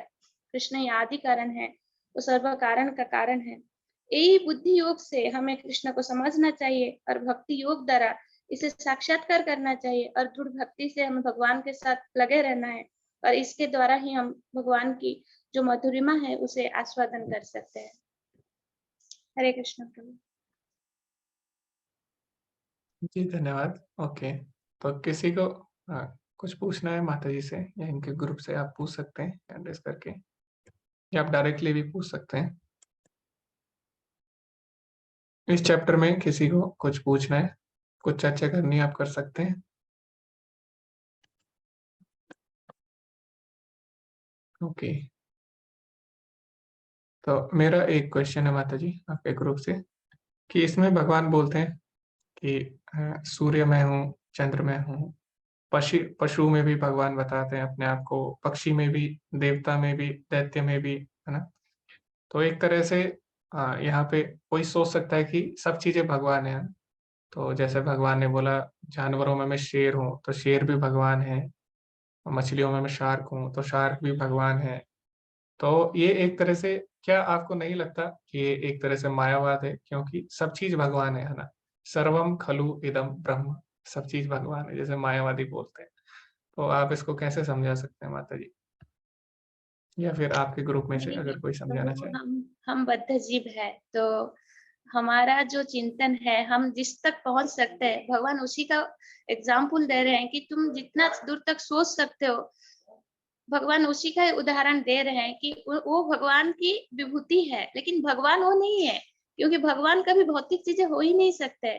भगवान तो पूर्ण सच्चिदानंदमय है, भगवान आध्यात्मिक है, लेकिन हम बद्ध जीव है, हम कितने दूर तक सोच सकते हैं भगवान। इसीलिए भगवान अपना ऐश्वर्य जो विभूति है वो वर्णन कर रहे हैं कि इसमें जो श्रेष्ठता देख रहे हो ये मेरी ही विभूति है, मेरे ही ऐश्वर्य है, लेकिन भगवान वो नहीं होते हैं प्रभु, भगवान तो पूर्ण सच्चिदानंदमय होते हैं।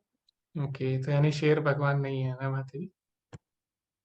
नहीं प्रभु, भगवान की ऐश्वर्य है, भगवान परमात्मा रूप में सबके हृदय में रहते हैं, लेकिन भगवान वो नहीं होते हैं, ये भगवान की अचिंत्य शक्ति है। जी जी जी माता जी, तो आपने बिल्कुल सही उत्तर दिया कि भगवान बोल रहे हैं मैं जानवरों में शेर हूँ या पक्षियों में मैं गरुड़ हूँ।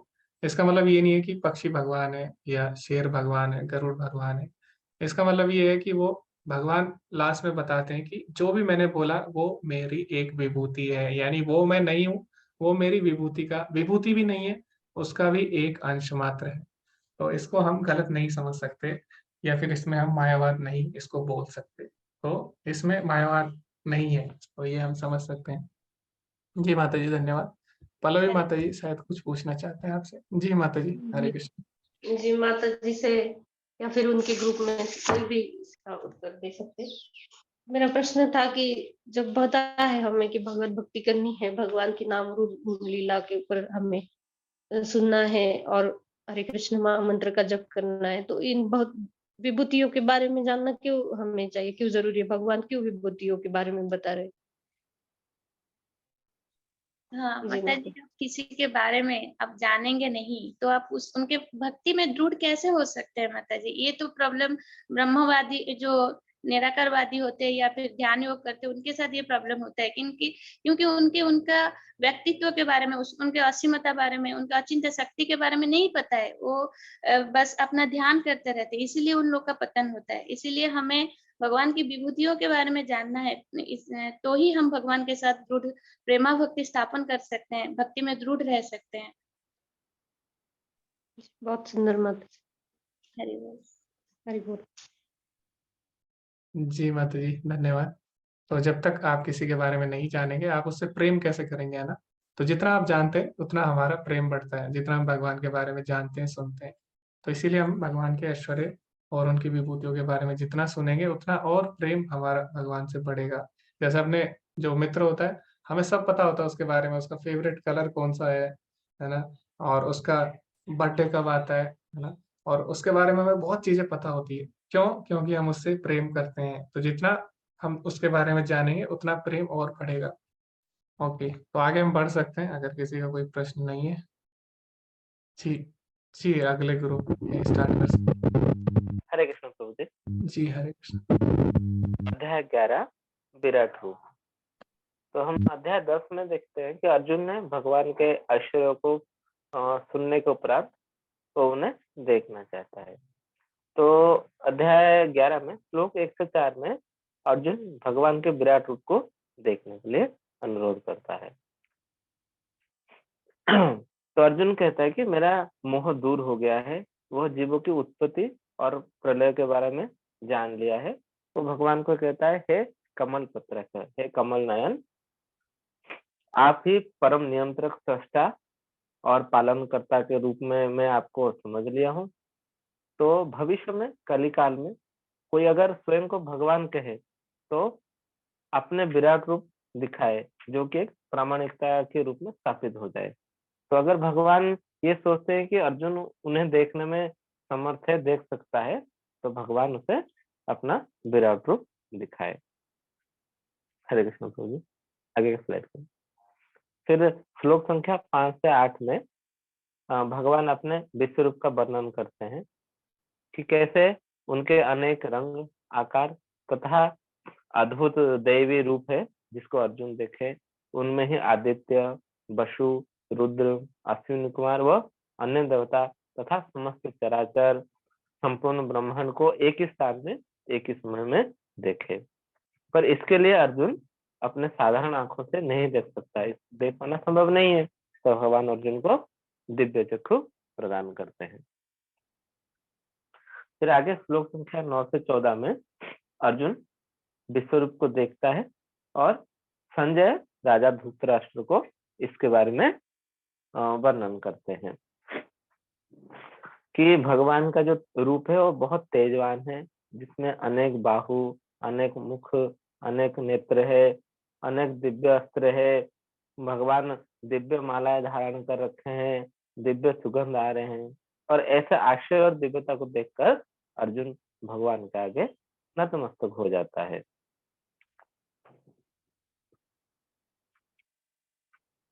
फिर श्लोक 15 से 31 में अर्जुन विश्वरूप का दर्शन करता है और अनुभव करता है। अर्जुन भगवान के शरीर में सभी जीव, सभी देवता, ब्रह्मा, शिव और सभी ऋषियों को देखता है। वो भगवान को सभी ओर फैले हुए देखता है, जैसे कि भगवान अग्नि के समान है और सूर्य के समान सर्वत्र फैले हुए हैं। भगवान के इस रूप को देखकर सब भयभीत हो रहे हैं, राक्षसगण दूर भाग रहे हैं, अनेक लोग ऋषि मुनि भगवान की स्तुति कर रहे हैं अर्जुन ये देखता है कि जैसे पतंगा आग में चला जाता है, वैसे ही भगवान के मुख में दोनों पक्ष के योद्धा और वीर जैसे भीष्म, द्रोण, कर्ण आदि प्रवेश कर रहे हैं। कुछ उनके दांतों के मध्य में चूर्ण हो रहे हैं। भगवान अपनी जलती हुई मुख से सभी दिशाओं को निगल रहे हैं। अर्जुन भगवान का इस उग्र रूप को देखकर पूछता है, हे देवेश, हे जगत निवास, आप कौन है और आपका क्या प्रयोजन है? तो भगवान उत्तर देते हैं, कालोस्मि अस्मि, मैं काल हूँ और जो सबका विनाश करता है, और पांडवों को छोड़कर इस युद्ध में सभी मृत्यु को प्राप्त कर जाएंगे। तो हे अर्जुन, केवल तुम मेरा निमित्त मात्र बन जाओ और युद्ध करो। फिर आगे श्लोक 35 से 46 में अर्जुन भगवान के विकराल रूप को देखकर कांपते हुए हाथ जोड़कर बारंबार उन्हें प्रार्थना करता है और चारों तरफ से भगवान को सभी दिशाओं से नमस्कार करता है और भगवान का गुणगान करता है कि हे देवेश, आप आदिदेव है, आप सनातन पुरुष है, आप सारे जगत आप पर ही आश्रित है, आप सर्वज्ञाता है। फिर वो भगवान को प्रपितामह कहता है, अर्थात आप ब्रह्मा के भी पिता है, ऐसे कहकर संबोधन करते हैं और भगवान से क्षमा याचना करते हैं कि मैं अजानता बस आपकी महिमा को नहीं जानते हुए कभी आपको हे यादव, हे सखा कहा है, कभी खाते हुए, कभी बैठते हुए, कभी सोते हुए, कभी मित्रों के समय से आपका अनादर किया है, जिसके लिए हे भगवान आप मुझे जैसे पिता पुत्र को, प्रेमी प्रेमिका को क्षमा करता है, आप मुझे ऐसे क्षमा कर दे। हे अर्जुन भगवान को अपने चतुर्भुज दिखाने के लिए प्रार्थना करते हैं।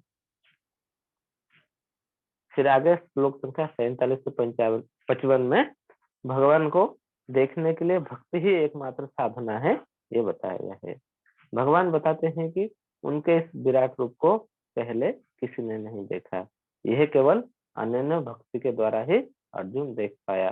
भगवान के ये रूप ना तो वेद अध्ययन से, न दान से, न ज्ञान से, न यज्ञ से, न पुण्य द्वारा देखा जा सकता है, ये केवल अनन्य भक्ति द्वारा ही देखा जा सकता है। फिर भगवान अपने चतुर्भुज रूप पहले दिखाते हैं और फिर अपने द्विभुज रूप में प्रकट होते हैं, ताकि ये सबको ज्ञात हो सके कि भगवान का जो विष्णु अवतार है वो भी कृष्ण के ही विस्तार है। फिर अर्जुन भगवान का सुंदर और मधुर मानवीय रूप द्विभुज रूप को देखकर शांत होकर प्राकृत अवस्था को प्राप्त करते हैं। इस श्लोक संख्या 52 से 55 में कृष्ण प्राप्ति के लिए भक्ति नितांत आवश्यक है, ये बताया गया है। भगवान यहाँ भक्त्यात्व अनन्यस्व अर्थात केवल अनन्य भक्ति द्वारा ही उनके वास्तविक स्वरूप को समझा जा सकता है, ये बताते हैं। भगवान यहाँ सुदूरदर्शनम भी कहते हैं, अर्थात जो भगवान का मानवीय रूप है जो अर्जुन देख रहा था वो अत्यंत दुष्कर है। तो निष्कर्ष ये है कि केवल और केवल शुद्ध भक्ति के द्वारा ही कृष्ण को समझा और देखा जा सकता है। हरे कृष्ण। हरे कृष्णा। धन्यवाद प्रभु जी, आपने सही समय पे इसको समाप्त किया। ओके, तो किसी का प्रश्न है तो आप पूछ सकते हैं, हैंड रेज कर सकते हैं, या आप डायरेक्टली भी पूछ सकते हैं प्रभु जी से और उनके ग्रुप से।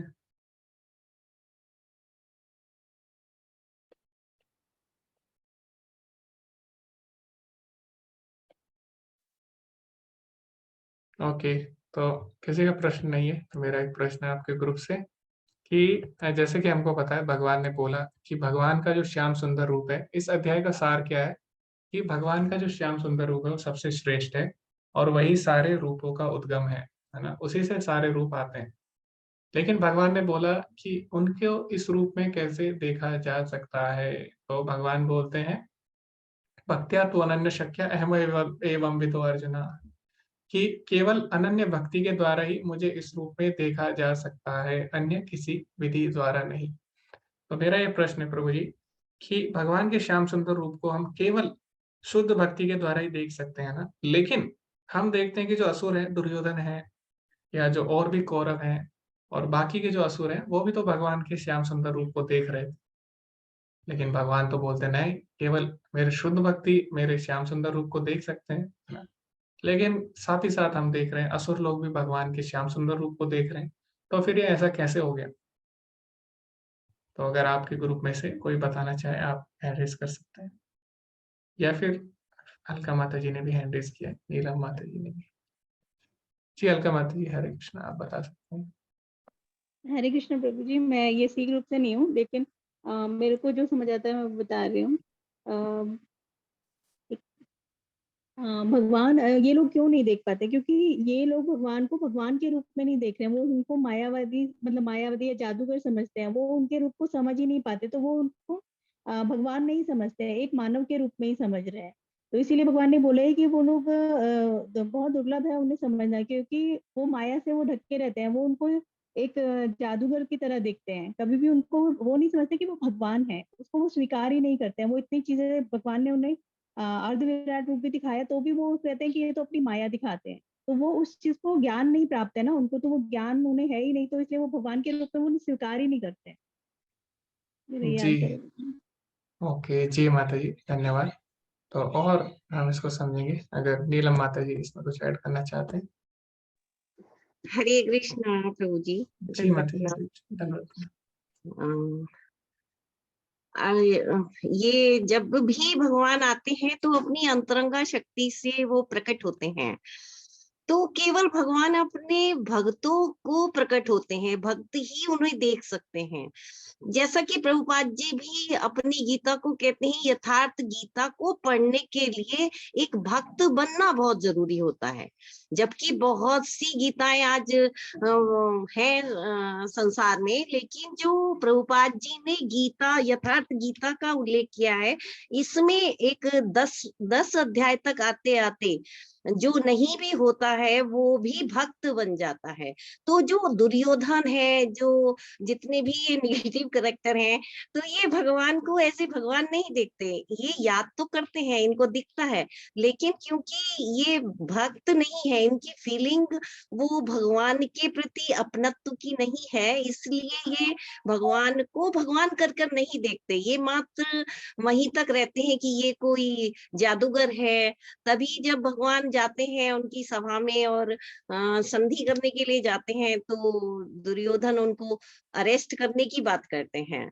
तब भगवान अपना थोड़ा दिव्य रूप उनको दिखाते हैं। तो कहने का तात्पर्य यही है कि ये लोग भगवान को ऐसे भगवान नहीं, क्योंकि इनके अंदर भक्ति नहीं है। भगवान अनन्य भक्त के लिए प्रकट होते हैं। वो मात्र कुछ ही लोग उन्हें पहचान पाए। कुंती माता उनको पहचानती थी, विदुर जी और भीष्म पितामह, 5 पांडव। तो ये अनन्य भक्त हैं, उन्हीं के लिए भगवान वहाँ अपनी अंतरंगा शक्ति से बाकी के लिए वो नहीं प्रकट होते। हरे कृष्णा प्रभु जी। जी माता जी, धन्यवाद। तो दोनों माता जी ने अच्छा उत्तर दिया, बहुत ही स्पष्ट उत्तर दिया। तो देखकर भी हम भगवान को नहीं देख सकते, है ना? तो इसका उदाहरण है मंदिर। आप मंदिर में जाएं तो जो श्री विग्रह है मंदिर में, श्री विग्रह साक्षात भगवान है। लेकिन क्या हमको ऐसा लगता है? नहीं, हम उसको केवल एक मूर्ति समझते हैं ना। क्यों? क्योंकि अभी हमारे अंदर शुद्ध भक्ति नहीं है। तो अगर हमारे अंदर शुद्ध भक्ति होगी तो क्या हम श्री विग्रह से कभी दूर जा सकते हैं? नहीं, हम वहीं पे लेट जाएंगे ना, कभी भी हम उससे अलग नहीं होंगे। तो क्यों हम ऐसा कर रहे हैं? क्यों हम उसका आदर नहीं करते सही से? क्यों हमें उसमें भगवान नहीं दिखते? क्योंकि अभी हमारे पास एक चीज की कमी है। वो क्या है? प्रेमांजन चुरित भक्ति विलोचनेन संतः सदैव हृदयेषु विलोकयन्ति। तो अगर हमें भगवान को देखना है, उसके लिए हमें प्रेम चक्षु चाहिए होते हैं। तो अभी हमारे प्रेम चक्षु विकसित नहीं हुए, इसीलिए हम भगवान को नहीं देख सकते। देखकर भी हम भगवान को नहीं देख सकते। श्री विग्रह को हम एक साधारण पत्थर मान सकते हैं। इसी तरह जब भगवान साक्षात प्रकट थे, है ना, जब महाभारत के समय भगवान साक्षात प्रकट थे, तो सभी भगवान को देख रहे थे। लेकिन अर्जुन में और बाकी लोगों में, भगवान के भक्तों में और बाकी में क्या अंतर है? कि अर्जुन भगवान को देख पा रहा था स्वयं भगवान के रूप में, लेकिन बाकी नहीं। क्यों? क्योंकि अर्जुन के पास प्रेम चक्षु थे, है ना। तो किसी को लगता है कि भगवान ने अर्जुन को दिव्य चक्षु दिए, तो अर्जुन का प्रमोशन हो गया। उसके पास साधारण चक्षु थे और उसको दिव्य चक्षु मिल गए, लेकिन ये गलत है।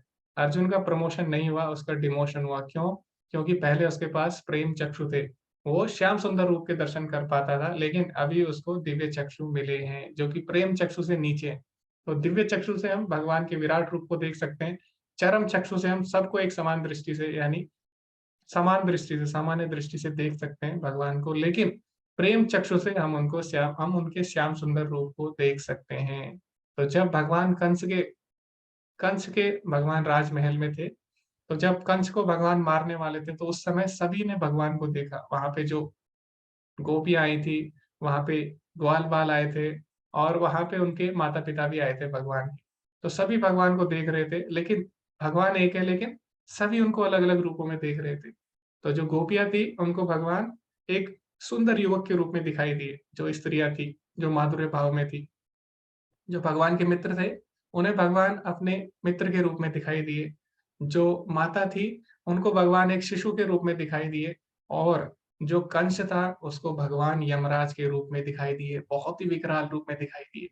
तो भगवान सामने होते हुए भी सभी उनको अलग अलग भाव से देख रहे थे, है ना, अलग अलग रूप में देख रहे थे। क्यों? क्योंकि सबका भाव अलग अलग था। इसी प्रकार भगवान युद्ध क्षेत्र में स्थित होते हुए भी सभी उनको भगवान की तरह नहीं देख पा रहे। क्यों?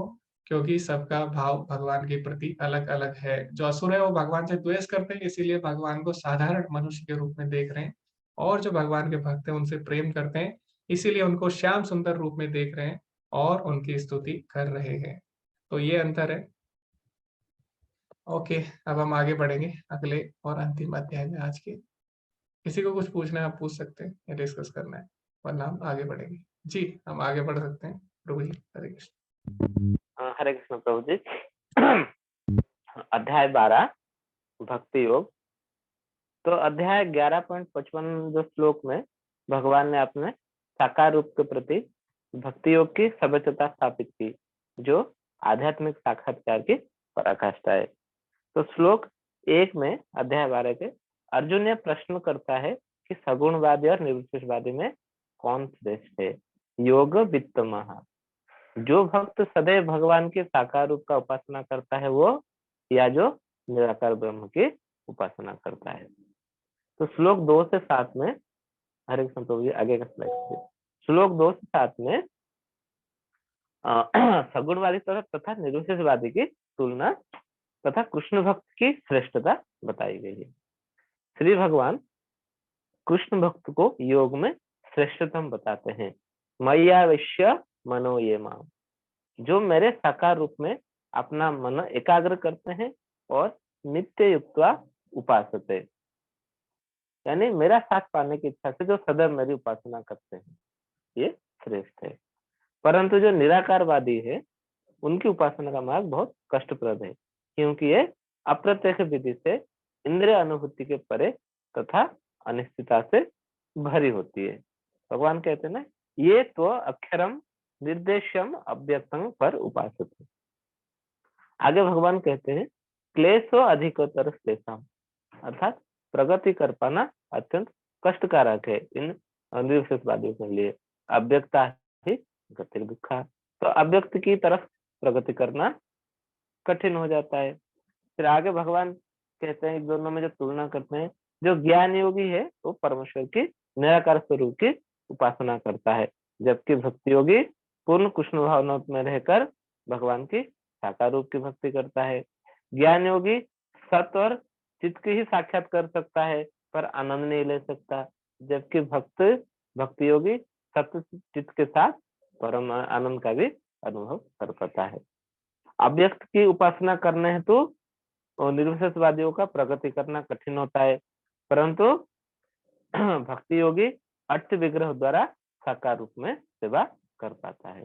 तो प्रभुपाद जी ने यहाँ एक बहुत सुंदर उदाहरण दिया है कि जैसे डाकघर द्वारा स्वीकृत पेटी पर अगर हम पत्र डालें तो अपना सही गंतव्य तक पहुंच पाएगा, ठीक वैसे ही अगर हम साकार रूप द्वारा ही आत्म साक्षात्कार को संभव कर सकते हैं।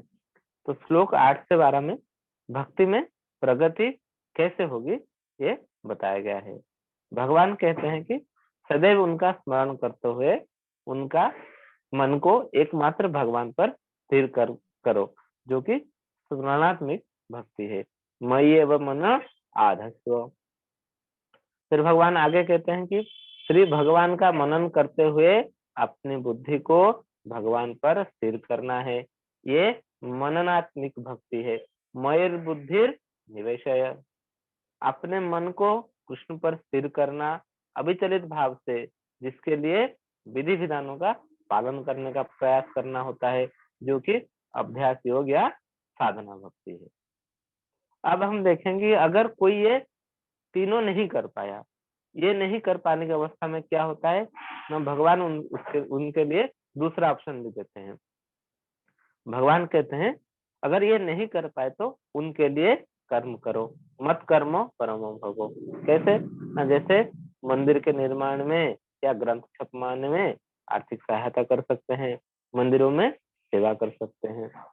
यदि सामाजिक, पारिवारिक या धार्मिक विचारों के कारण ये भी नहीं कर सकते तो क्या कर सकते हैं ना, तो कर्म फल को भगवान को अर्पित कर दो, सर्व कलम त्यागम।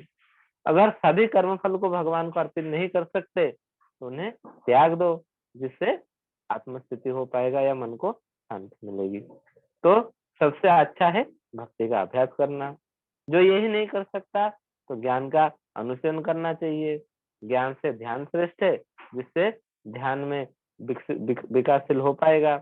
अगर ध्यान भी ना हो पाए तो त्याग से शांति प्राप्त हो सकती है।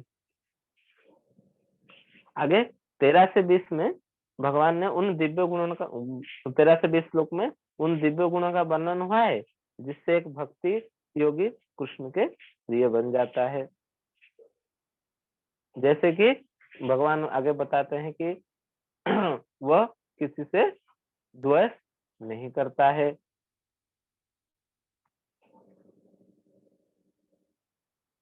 फिर आगे बताते हैं कि भगवान वो सबके प्रति दया भाव रखता है, फिर वो निर्मम निरहंकार, मतलब वो स्वामित्व तथा भाव से मुक्त होता है और मिथ्या अहंकार तथा अध्यात्म भाव से अलग होता है, क्षमावान होता है, भौतिक प्रयास नहीं करता। वो सुख दुख, सर्दी गर्मी, शत्रु मित्र, यश अपयश और द्वंद्व आदि में हमेशा समभाव रहता है, आवश्यक होने पर ही बोलता है और स्थिर तथा भक्ति में दृढ़ संकल्प होता है। फिर उसके जो भक्ति पथ का वो सदैव अनुसरण करता है, वो भगवान को ही अपना जीवन का जो चरम लक्ष्य भगवान को मानकर श्रद्धा सहित पूर्ण रूप में श्रद्धा में संलग्न रहता है। हरे कृष्ण।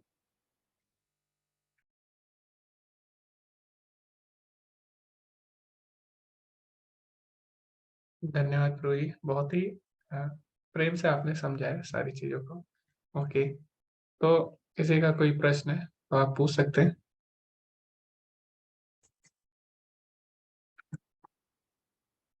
ओके, तो किसी का कोई प्रश्न नहीं है और समय भी हो चुका है बहुत ज्यादा।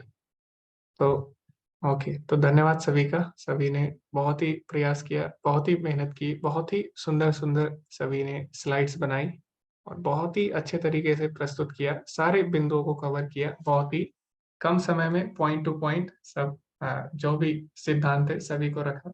तो सभी का बहुत बहुत धन्यवाद। अगर किसी को कुछ डिस्कस करना है, कुछ किसी को डाउट है तो आप पूछ सकते हैं। बहुत ही अच्छा लगा, बहुत कुछ सीखने को मिला, सभी ने बहुत अच्छे तरीके से समझाया। ओके, तो कोई कुछ बोलना चाहते हैं या शेयर करना चाहते हैं आप बोल सकते हैं।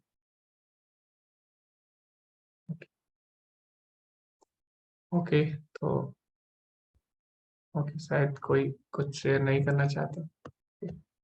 तो धन्यवाद सभी का अंत तक बने रहने के लिए, और बहुत ही अच्छा लगा। और बिल्कुल भी ऐसा इतनी देर तक सुनना बहुत ही कठिन है, लेकिन इतना रुचिपूर्वक था विषय, सारे सब्जेक्ट आपने इतने अच्छे से समझाए कि अंत तक रुचि बनी रही और बहुत ही अच्छा लगा। धन्यवाद सभी का। वांछा कल्पतरुभ्यश्च कृपा सिन्धुभ्येव च पतितनां पावनेभ्यो वैष्णवेभ्यो नमो नमः। अनंत कोटि वैष्णव वृंद की जय, श्रील प्रभुपाद की जय। हरे कृष्ण। धन्यवाद सभी का। हरे कृष्ण। हरे कृष्ण। हरे कृष्ण। धन्यवाद सभी का। धन्यवाद प्रभु जी। हरे कृष्ण। धन्यवाद हरे प्रभु जी। हरे कृष्णा प्रभु जी, दंडवत प्रणाम। हरे कृष्ण। दंडवत प्रणाम सभी को। हरे कृष्ण। प्रणाम। दंडवत प्रणाम प्रभु जी। हरे कृष्ण। सभी का धन्यवाद।